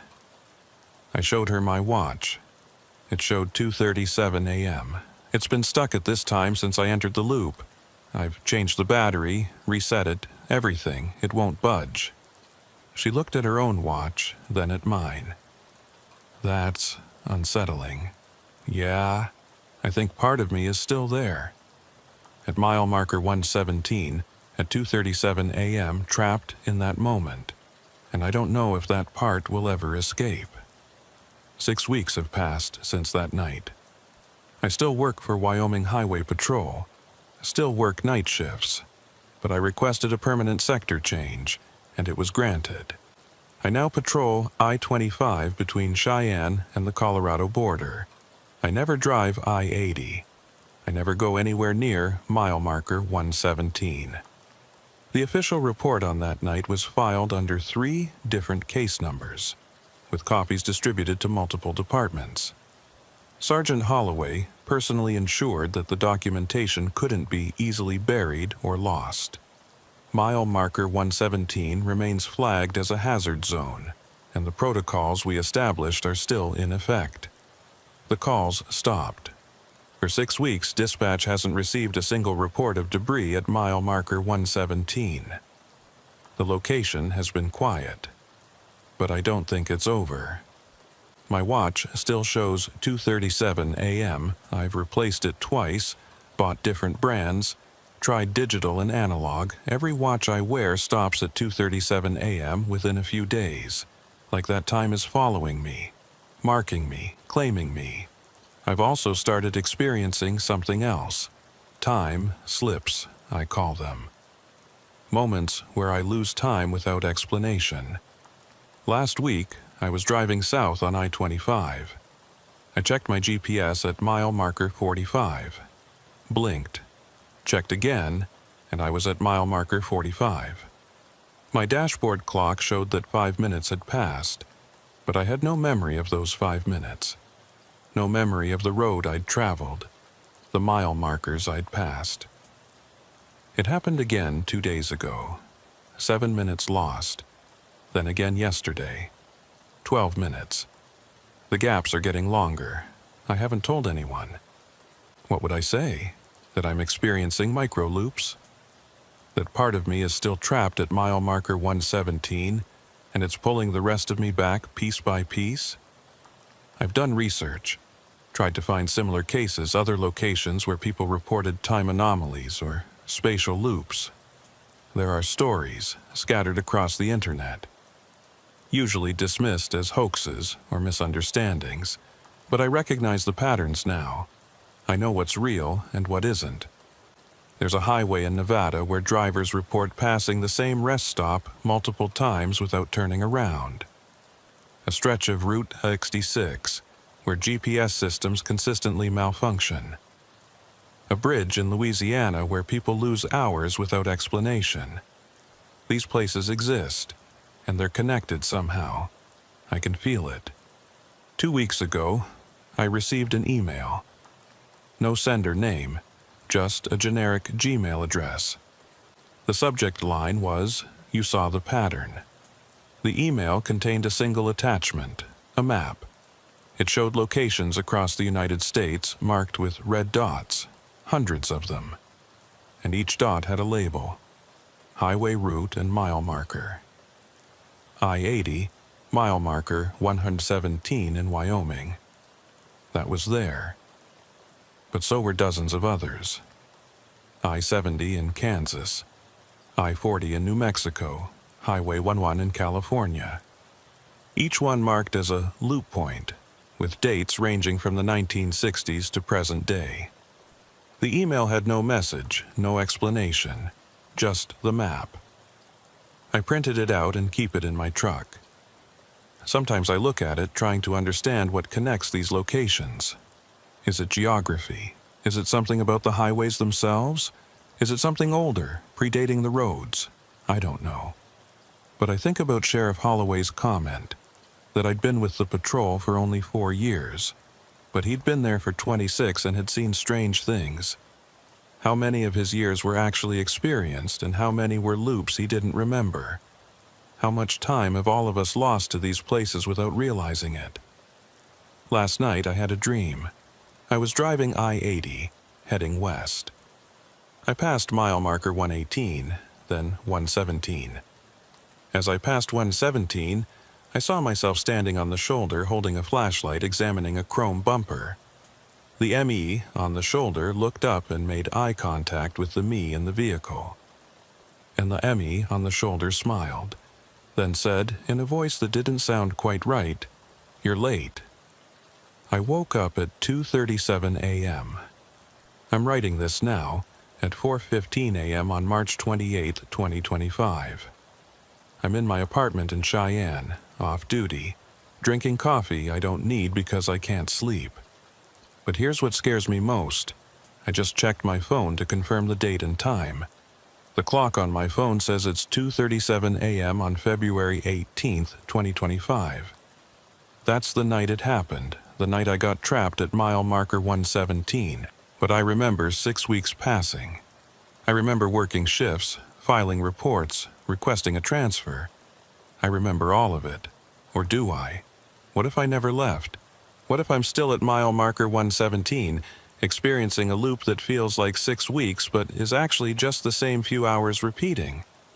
What if everything I remember since that night is just my mind creating a narrative to cope with being trapped?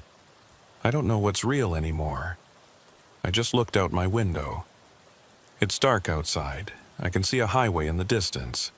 And on that highway I can see a green mile marker sign. I'm too far away to read the number, but I know what it says. My watch reads 2:37 a.m. My phone reads 2:37 a.m. The clock on my microwave reads 2:37 a.m. Every clock in my apartment, no matter when I look at them, reads 2:37 a.m. I think I need to go back to mile marker 117 to finish whatever started that night. Maybe Brandon Cole is there, still driving that same loop, waiting for someone to break the cycle. Maybe if I go back, I can help him. Or maybe I'll just become another echo, another ghost on that highway, trapped forever in the same moment. But I can't keep living like this. Can't keep losing time, can't keep wondering what's real. So, tonight, when my shift starts, I'm going to drive I-80. I'm going to head west from Rollins. And I'm going to stop at mile marker 117. One last time. If you're reading this, it means I left these notes behind. It means I didn't come back. Don't try to find me. Don't go to mile marker 117. Don't investigate what happened. Just know that some places on our highways aren't really places. They're traps, or portals, or breaks in reality. They look normal. They appear on maps and GPS systems. But they exist outside of normal time and space, and once they catch you, they might never let you go. I'm leaving copies of this account in multiple locations. In my apartment, in my locker at the station, attached to emails sent to Sergeant Holloway and several reporters. If I disappear, someone will find them. And maybe eventually someone will figure out what mile marker 117 really is. But it won't be me. My watch shows 2:37 a.m. It's time to go.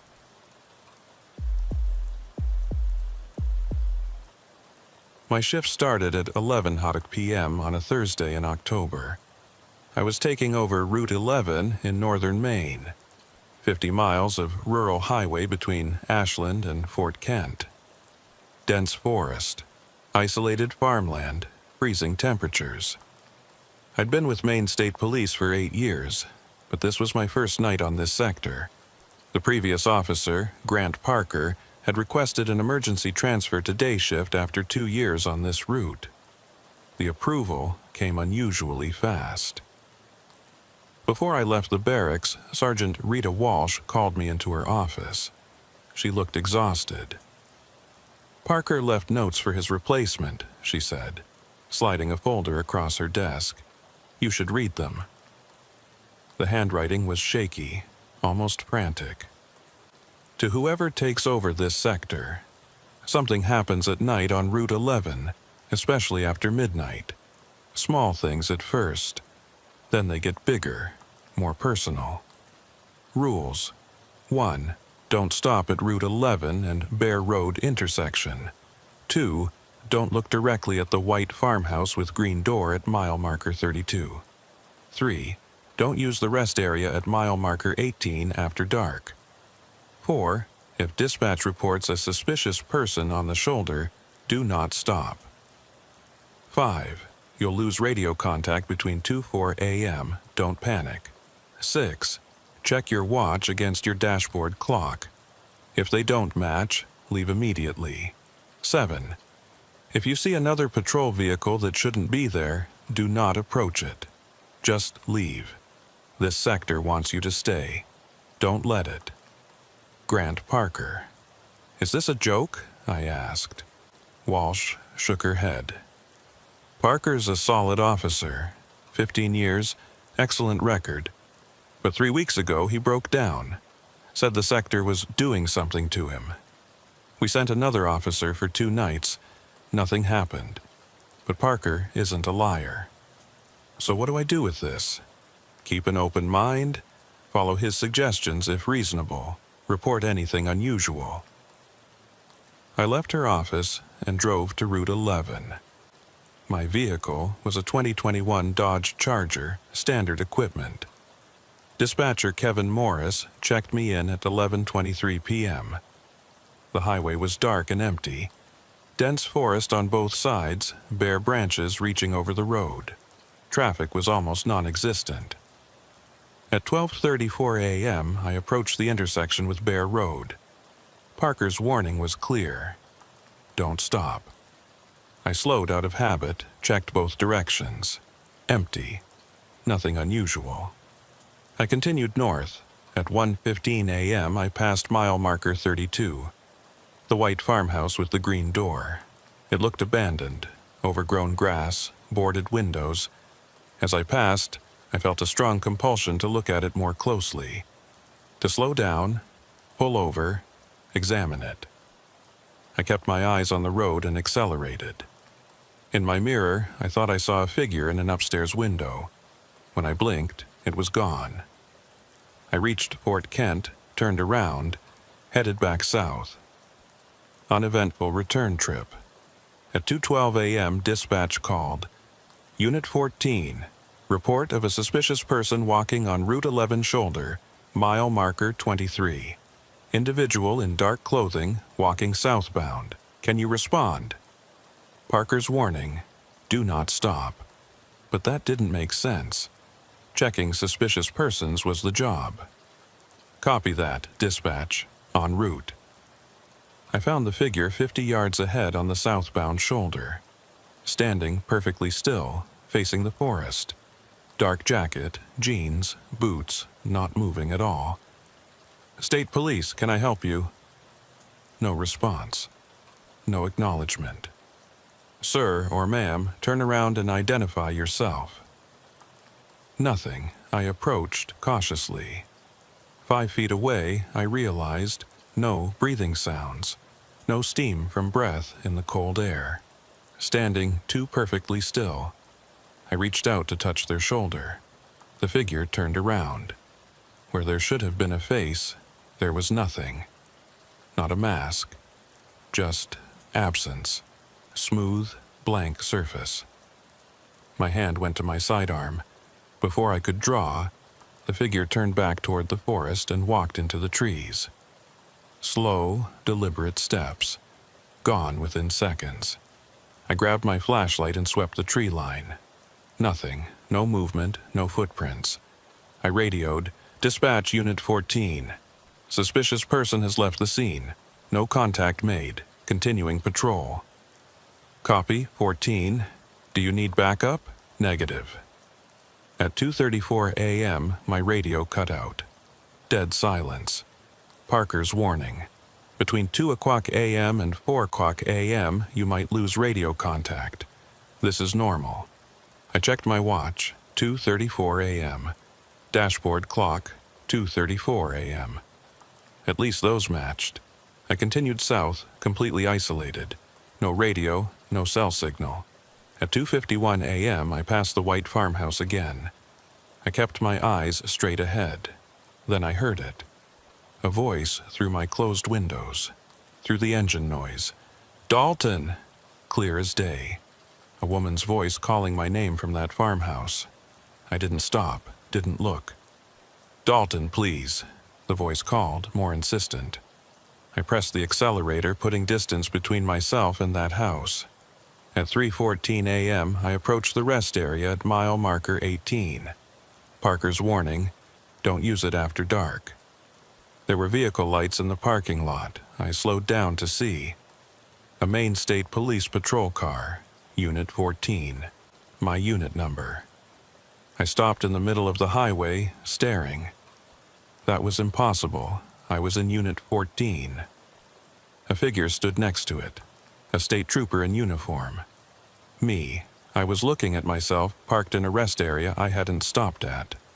Parker's final warning. If you see another patrol vehicle that shouldn't be there, do not approach it. Just leave. I accelerated past, not looking back. In my mirror, the rest area disappeared. At 4:03 a.m., my radio suddenly crackled back to life. Unit 14, this is dispatch. Do you copy? I grabbed the mic. Dispatch, Unit 14, I copy. Radio has been out for the past hour and a half. Copy that, 14. We lost your signal as well. Everything okay? Any incidents to report? I thought about what to say. How do you report seeing a faceless person? Hearing your name called from an abandoned house and encountering a duplicate of your own patrol vehicle? Negative dispatch, just routine patrol. Some equipment malfunction, but it's resolved now. 10-4, Unit 14. Continue patrol. I continued driving, checking my watch every few minutes, making sure time was progressing normally. 4:15 a.m., 4:23 a.m., 4:39 a.m. Everything seemed normal now. As dawn approached, the oppressive feeling that had dominated the night started to lift. The sky lightened gradually, going from black to dark blue to pale gray. The forest looked less menacing in the growing light, just trees and empty road. At 6:47 a.m., my shift officially ended. I drove back to the barracks in Caribou, exhausted and unsettled. Sergeant Walsh was in her office. She looked up as I entered and immediately frowned. "Dalton, you look like hell. Rough night?" I sat down heavily. "You could say that. Want to talk about it?" I pulled out Parker's notes and set them on her desk. He wasn't exaggerating. Everything he warned about happened. The faceless person, the voice from the farmhouse, the duplicate patrol car. All of it. She leaned back in her chair, studying my face. "Are you sure? Is it possible you were tired? Maybe your mind was playing tricks. I know what I saw. I'm not imagining this." She was quiet for a long moment. Then she pulled out a file from her desk drawer. Parker filed a report, an unofficial one. I buried it because I didn't know what else to do with it, but it describes the same things you're talking about. She slid the file across the desk. I opened it and found several pages of typed notes. Parker had documented everything. Dates, times, specific incidents. The patterns were clear. The anomalies happened consistently between midnight and 4 o'clock a.m. They got worse over time, becoming more frequent and more personal. "How long did he patrol that route?" I asked. 23 months. By the end, he was filing these kinds of reports almost every night. But when we sent other officers to verify, they never experienced anything.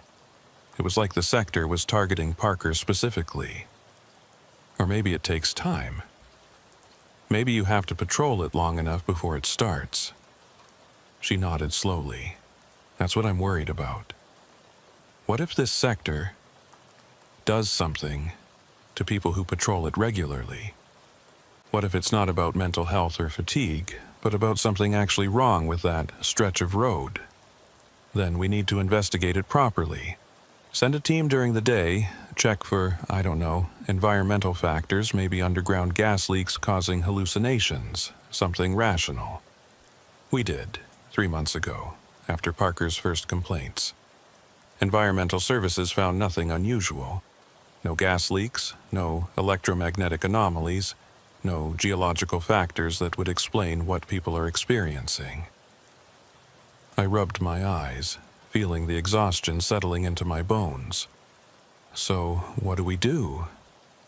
"I'm taking you off that route, effective immediately. I'll cover it myself tonight, see what happens." "You don't have to do that. I can handle another shift. You had your first night and you're already showing signs of stress. I'm not letting this sector claim another officer. You'll transfer to Route 1, covering the coastal route. Normal traffic, well-lit areas, nothing strange. Consider it a direct order." I wanted to argue, but part of me was relieved. The thought of going back to Route 11, of driving through that darkness again, of encountering those impossible things, it terrified me. "What about you? If you patrol it tonight and experience the same things?" She smiled grimly. "Then we'll have confirmation from a sergeant, which might carry more weight. And if I experience nothing, then we'll know it's something specific about certain officers. Either way, we'll have more information." I nodded and stood up. "Be careful, Sergeant." "Always am. Now go home. Get some sleep. Report back tomorrow night for the Route 1 assignment." I returned to the barracks at 6:47 a.m. Sergeant Walsh listened to everything. The faceless figure, the voice, the duplicate patrol car. She pulled out a file. Parker filed an unofficial report. Same descriptions, same locations. The documentation showed patterns. Anomalies between midnight and 4 o'clock a.m., getting worse over time, increasingly personal. 23 months he patrolled this. By the end, reports almost every night, but other officers experienced nothing. "Maybe it takes time," I said. She nodded. "We sent environmental services 3 months ago. Found nothing. No gas leaks, no anomalies. So, what do we do?" "I'm taking you off Route 11. I'll cover it myself tonight." I wanted to argue, but relief washed over me. That afternoon, I researched, found decades of scattered incidents, equipment failures, officers feeling watched, figures appearing and disappearing. Then, a 1952 newspaper article. 3 construction worker deaths building the highway, all within mile markers 18 to 23. The same area. Walsh found more. Before the highway, this was Maliseet tribal land. They called it the boundary place, where the living world ends. Sacred ground they avoided. A 1920s survey said they believed the land was thin, where the barrier between worlds was weak. My phone buzzed. Unknown number. Don't go back. It's not done with you. Parker, Walsh said. That night at 11:47 p.m. she called. Come back to the barracks, now. When I arrived, Parker was in the office with Walsh, Dr. Brennan from Psychiatric Services, and another man, Parker. Parker looked terrible. Weight loss, dark circles, shaking hands. Dr. Brennan interviewed me for an hour. My conclusion, you're mentally healthy, but the phenomena you describe, faceless figures, duplicate vehicles, voices, are classic stress-induced hallucinations. Parker experienced the same things, which could indicate genuine anomaly, or that the route is psychologically stressful in ways we don't understand. I visited Parker's apartment later. Papers everywhere, maps, articles, notes. I've been researching, he said. Route 11 isn't the only place. There are others. Places where reality is thin, where things slip through. He showed me maps with red circles. These are all places with similar reports. Indigenous peoples marked them as sacred or forbidden. Construction projects report unusual accidents. People who spend time there start to change. He pulled up his sleeve. A dark mark spread across his skin, like veins or tree branches. This appeared 3 months after I started Route 11. It grows every time I think about that highway. Eventually, it'll cover everything. And when it does, I'll disappear, just like Davis, just like the others. How do you stop it? I don't think you can. Once Route 11 has you, you're part of it. Eventually, you'll go back. My phone rang. Walsh. Need you at the barracks. Back at the barracks, Walsh introduced Joseph Two Rivers, a Maliseet cultural consultant. My people have known about that place for centuries, he said. Kespeltemk, the place of thin boundaries. The barrier between our world and the spirit world is weak there, dangerous for the living. How do we close it? He smiled sadly. You don't. The boundary has always been thin there. All you can do is respect it, stay away, especially at night. We've built a highway through it. Then accept the cost. Places like Kespeltemk demand payment. Your missing officer won't be the last, unless you close that road. Walsh decided to patrol Route 11 herself that night with Officer Martinez. Despite my protests, she refused to back down. They left at 11 p.m. At 2:34 a.m., my phone rang. Unknown number. Static, then Walsh's voice, but wrong, flat, emotionless. Come back to Route 11. We're waiting. I called dispatch. Both units had gone silent at mile marker 23. I drove north with Officer Sarah Brennan following. We reached mile marker 23 at 1:47 a.m. Davis's patrol car sat on the shoulder, emergency lights flashing, door open. We searched his vehicle. Empty, radio, and flashlight on the seat, engine running. He'd left on foot. Footprints leading into the forest, Sarah said. Recent. We call for backup first, I said. We don't go into those woods alone. She radioed dispatch. While she called, I examined the tracks, deliberate, not fleeing. He'd walked purposefully into the trees. "Dalton!" Sarah's voice was sharp. She pointed across the highway. Through the trees, maybe 50 yards in, something moved. A figure. "Davis!" I called. The figure stopped, then turned toward us. The proportions were wrong. Movement too smooth. "That's not Davis," Sarah whispered. As it approached, I saw, faceless, solid black where eyes should be, waxy skin. "Back to the vehicles," I said. The figure reached the tree line and stopped, then spoke in Davis's voice. "He's here. He wants to stay. This is where he belongs." "Where is Officer Davis?" Sarah demanded. The figure didn't answer, just turned and walked back into the forest. My radio cut out at 2:34 a.m., Sarah's too. Cell phones, no signal. We were cut off. At 2:58 a.m., footsteps on the highway. Someone approaching from the south. Davis, or something that looked like Davis. Same face, same uniform, but the movement was too perfect, expression blank. He knocked on my window. "Let me in, it's cold." "Identification," I said. "Show me your badge." He smiled. Wrong, emotionless. "You know who I am, Dalton. What's your badge number?" 7724. Now let me in. We need to find the real Davis. He's in the forest, where the others are, where we all need to go eventually. "What others?" "The ones who stayed. Mitchell from 1987, Santana from 1993. Parker will join them soon, they always do." "We need to leave," Sarah said. "Now." I agreed. Whatever this was, it wasn't human. We pulled away. The Davis thing stood in the middle of the highway watching us leave. At 4:11 a.m., radios crackled back. "Units 14 and 22, do you copy?" "Dispatch, Unit 14. Officer Davis is missing, possibly in the forest near mile marker 23. Need search and rescue, daylight operation." We drove back to the barracks in silence. The search lasted 3 days. K-9 units, helicopter, volunteers.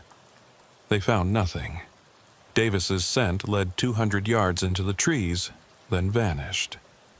Officer Christopher Davis, age 38, disappeared without a trace. Walsh closed Route 11 for night patrols. Day shift only, pairs, communication checks every 15 minutes. I visited Parker again days later. His apartment was chaos, research everywhere. The marks on his arms had spread to his neck. "Route 11 isn't alone," he said, showing maps. "There are thin places everywhere. They've always existed. And once they mark you, they don't let go." The marks were spreading across his skin like dark veins. "Eventually, I'll disappear," he said. "Just like Davis. Just like the others. There's no stopping it." 2 weeks later, Parker vanished. His car was found at mile marker 23. Door open, engine running. He was gone. I was placed on leave for a psychological evaluation. Dr. Brennan couldn't determine if my experiences were real or trauma-induced. The state officially closed Route 11 for nighttime travel. 7 p.m. to 7 a.m. every night. Too many officers had disappeared. Sergeant Walsh insisted on one final patrol to document everything. She took Officer Martinez. I tried to stop her. "I need first-hand evidence," she said. They left at 11 p.m. At 2:34 a.m., my phone rang. Walsh's voice, but wrong, emotionless. "Come back to Route 11. We're waiting. We're all waiting." I called dispatch, both units silent at mile marker 23. I drove there alone, found both patrol cars, doors open, engines running. Walsh and Martinez were gone. I entered the forest following their tracks. I found Martinez first, standing by a tree facing away. When I circled him, his eyes were open but unfocused, frozen like a statue. Walsh's voice deeper in. "Dalton, help!" I found her sitting against a tree. When she opened her eyes, they were solid black. "You came back," she said in that flat voice. "You belong here now." More figures emerged, people in police uniforms from different eras. Mitchell, Santana, Davis, all with black eyes. "We're all here," Walsh said. "Everyone Route 11 has taken. We exist in all moments simultaneously. Past, present, future. Soon Parker, eventually you." I ran. I crashed through the forest, branches tearing at my uniform, my flashlight beam bouncing wildly. Behind me, I could hear footsteps, many footsteps, following at a steady pace. Not running, not hurrying, just walking. Because they knew I couldn't escape, I burst out of the tree line and onto the highway, gasping for air. The 3 patrol cars were still there, emergency lights still flashing. But something was different. There were more vehicles now, dozens of them. Old patrol cars from different decades, all parked along the shoulder, all with their lights flashing. And standing next to each one was a figure in a police uniform, watching me with hollow eyes. I ran to my vehicle and yanked the door open. The engine was still running. I threw it in drive and accelerated, tires screaming against the pavement. In my rearview mirror, I watched the scene recede. The figures didn't follow. They just stood there, motionless, watching me leave. I drove south at dangerous speeds, checking my mirrors constantly, expecting to see those figures materializing in my back seat or standing in the middle of the road ahead. But the highway remained empty. At 4:03 a.m., my radio crackled back to life. "Unit 14, this is dispatch. Do you copy?" I grabbed the mic. "Dispatch, Unit 14, I copy. Emergency situation at mile marker 23. Sergeant Walsh and Officer Martinez are missing. Multiple anomalous..." I stopped. How could I explain what I'd seen, what I'd experienced? Who would believe me? "Unit 14, say again, you're breaking up." I took a breath and chose my words carefully. "Dispatch, Officers Walsh and Martinez are missing. Last seen entering the forest near mile marker 23. I attempted search but was unable to locate them.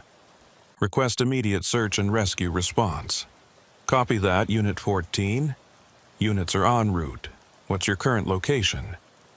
"Heading south on Route 11, approximately mile marker 10. I'm exiting the sector now." "Copy. Return to base and prepare for debriefing." I drove straight to the barracks, but I didn't go inside. Instead, I sat in the parking lot watching the eastern sky lighten with approaching dawn. My hands were shaking. I couldn't stop thinking about Walsh, or what had been wearing Walsh's face, and her words. "You belong here now, Dalton. You've been chosen." I checked my forearms again. Still no marks. But I could feel it. The connection Parker had described. The pulling sensation, stronger now, almost physical. Route 11 wanted me back. And part of me, some dark corner of my mind, wanted to return. I needed help, professional help. But first, I needed to warn everyone else. I pulled out my phone and started typing. I documented everything I'd experienced over the past 3 nights. Every detail, every warning, every impossible thing I'd witnessed. I saved copies to multiple locations, my email, cloud storage, sent it to news organizations and police departments and anyone else who might listen. If Route 11 wanted to erase evidence, wanted to prevent people from knowing what it was, then I'd make sure the information was too distributed to destroy. The search for Walsh and Martinez lasted a week. They found nothing, same as with Davis. No bodies, no equipment, no signs of what had happened to them. The forest had swallowed them completely. Parker disappeared on the 8th day. His apartment was found empty, door unlocked, all his research materials scattered across every surface. His car was discovered 2 days later, parked on the shoulder of Route 11 at mile marker 23. Engine running, driver's door open, no sign of Parker. The marks on his arms had spread to his neck and face, according to his landlord who'd seen him the day before. He'd looked hollow, she said, like he was already gone, and his body just hadn't caught up yet. I was placed on administrative leave pending psychological evaluation. Dr. Brennan conducted extensive sessions, trying to determine if I was experiencing a breakdown, trauma response, or genuine anomalous phenomena. His conclusion was carefully worded. Officer Dalton is experiencing genuine distress related to events on Route 11, but without corroborating physical evidence, it's impossible to determine whether these events are objectively real or subjective experiences influenced by isolation, stress, and suggestion. In other words, he didn't know. Nobody knew. The state police officially closed Route 11 for nighttime travel, a permanent closure, 7 o'clock p.m. to 7 o'clock a.m. every night. They cited safety concerns and ongoing investigation, but the real reason was that too many officers had disappeared, and nobody wanted to admit what was really happening. During the day, Route 11 is just a normal highway. Locals use it, trucks travel it, tourists drive through without any issues. But at night, when the sun sets and the forest grows dark, barriers go up at both ends. Nobody is allowed on that highway after dark. Officially, the closure is temporary. Unofficially, everyone knows it's permanent. Route 11 belongs to the darkness now. That was 6 months ago. I'm writing this from my new apartment in Portland, over 200 miles from Route 11. I transferred to a different barracks, different sector, different life. I work day shifts now, surrounded by people and traffic and noise. I avoid rural areas. I avoid forests. I especially avoid empty highways at night. But I can still feel it. The pulling, the connection. It's gotten stronger over the past 6 months, not weaker. Every night, I dream about Route 11. I'm driving that empty highway, passing the familiar landmarks, the intersection with Bear Road, the white farmhouse with the green door, mile marker 23. And in my dreams, I always stop. I always get out of my vehicle. I always walk into the forest. And I always find them there. Walsh, Martinez, Davis, Parker. They're waiting for me, smiling those empty smiles, speaking in those flat, emotionless voices. "Welcome home," they say.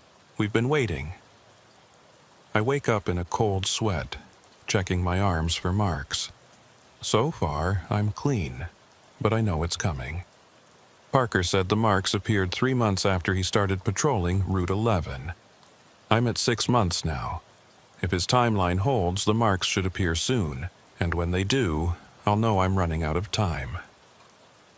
I've continued researching. There are others like me, people who've encountered thin places, who've been marked by them, who feel that constant pull to return. We find each other online, in obscure forums and support groups that most people dismiss as paranoid delusions. Some have found ways to resist the pull. Meditation, ritual, constant movement, staying on the road, never sleeping in the same place twice, surrounding themselves with people and light and noise, anything to avoid the silence and isolation that thin places seem to require. Others have given up fighting.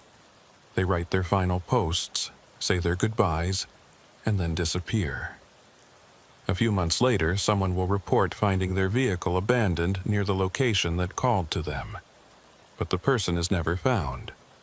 I don't know which group I'll end up in, the fighters or the lost. For now, I'm still here, still working, still functional, still maintaining the appearance of normal life. But I can feel myself changing. I've become paranoid, checking locks multiple times, avoiding anyone who seems too interested in my story. I've started to see patterns where there probably aren't any. Coincidences that feel like messages, random strangers who might be watching me. Last week, I received a package. No return address, no note. Inside was a map of Maine with a single red circle marked on it. The location of mile marker 23 on Route 11. I burned the map. But I remember the location perfectly. I've driven past it hundreds of times in my dreams. Yesterday, I noticed the first mark, small, barely visible, on the inside of my left wrist. Dark lines spreading under the skin, like tiny roads or veins, or the branches of trees. It's started. I estimate I have 3 to 6 months before the marks spread far enough that I can't hide them anymore. Before they cover my arms, my neck, my face, before I become like Parker, hollow and haunted, waiting for the inevitable. I'm documenting everything now, writing it down, recording videos, leaving evidence scattered across the internet and in safe deposit boxes and with lawyers who have instructions to release it if I disappear. Maybe it'll help someone. Maybe the next person who encounters a thin place will read my story and make better choices than I did. Maybe they'll know to run faster, to resist longer, to never, ever stop at mile marker 23. Or maybe it won't matter. Maybe thin places are like Parker said, boundary markers that have always existed and always will. Places where reality is permeable, where the membrane between our world and something else is weak. We can avoid them, respect them, fear them, but we can't destroy them. And once they mark you, you're part of them forever. I keep thinking about what the Walsh thing said. We exist in all moments simultaneously, walking the highway forever, waiting for others to join us. If that's true, then somewhere, in some version of time, I'm already there. I've already stopped at mile marker 23. I've already walked into that forest. I'm already standing among the others, wearing an empty smile, waiting for the next victim. And the me that's writing this, sitting in a coffee shop in Portland on a sunny afternoon, surrounded by normal people living normal lives, I'm just a shadow, an echo of the moment before I was taken. A memory that hasn't quite caught up with reality yet. The pulling is stronger today. I can feel Route 11 calling me, whispering my name in the back of my mind. Soon, I'll have to answer. Not because I want to, but because I won't be able to resist anymore. Parker was right about everything. The marks, the pull, the inevitability of return. He knew because he'd lived through it, watched it happen to himself day by day, mark by mark. I wonder where he is now. Standing in those dark woods, waiting. Or has he transcended even that, become something so integrated with the thin place that he's not human anymore? I don't want to find out. But I know I will. Last night, I dreamed I was standing on Route 11 at mile marker 23. It was 3:17 a.m., always 3:17 a.m. in these dreams. The forest was silent. The highway was empty, and I was waiting for myself to arrive. I saw headlights in the distance, a patrol car approaching. I knew who was driving. I waved at the windshield, smiled that empty smile, and watched myself pull over. The ME in the patrol car got out, flashlight in hand, approaching cautiously. I opened my mouth to speak, to warn myself, to say something that might change what was about to happen, but all that came out was, "Welcome home." I woke up at 3:17 a.m. The marks on my wrist were spreading. I'm writing this final entry at 4:30 a.m. on October 14th, 2025. The sun will rise in about an hour.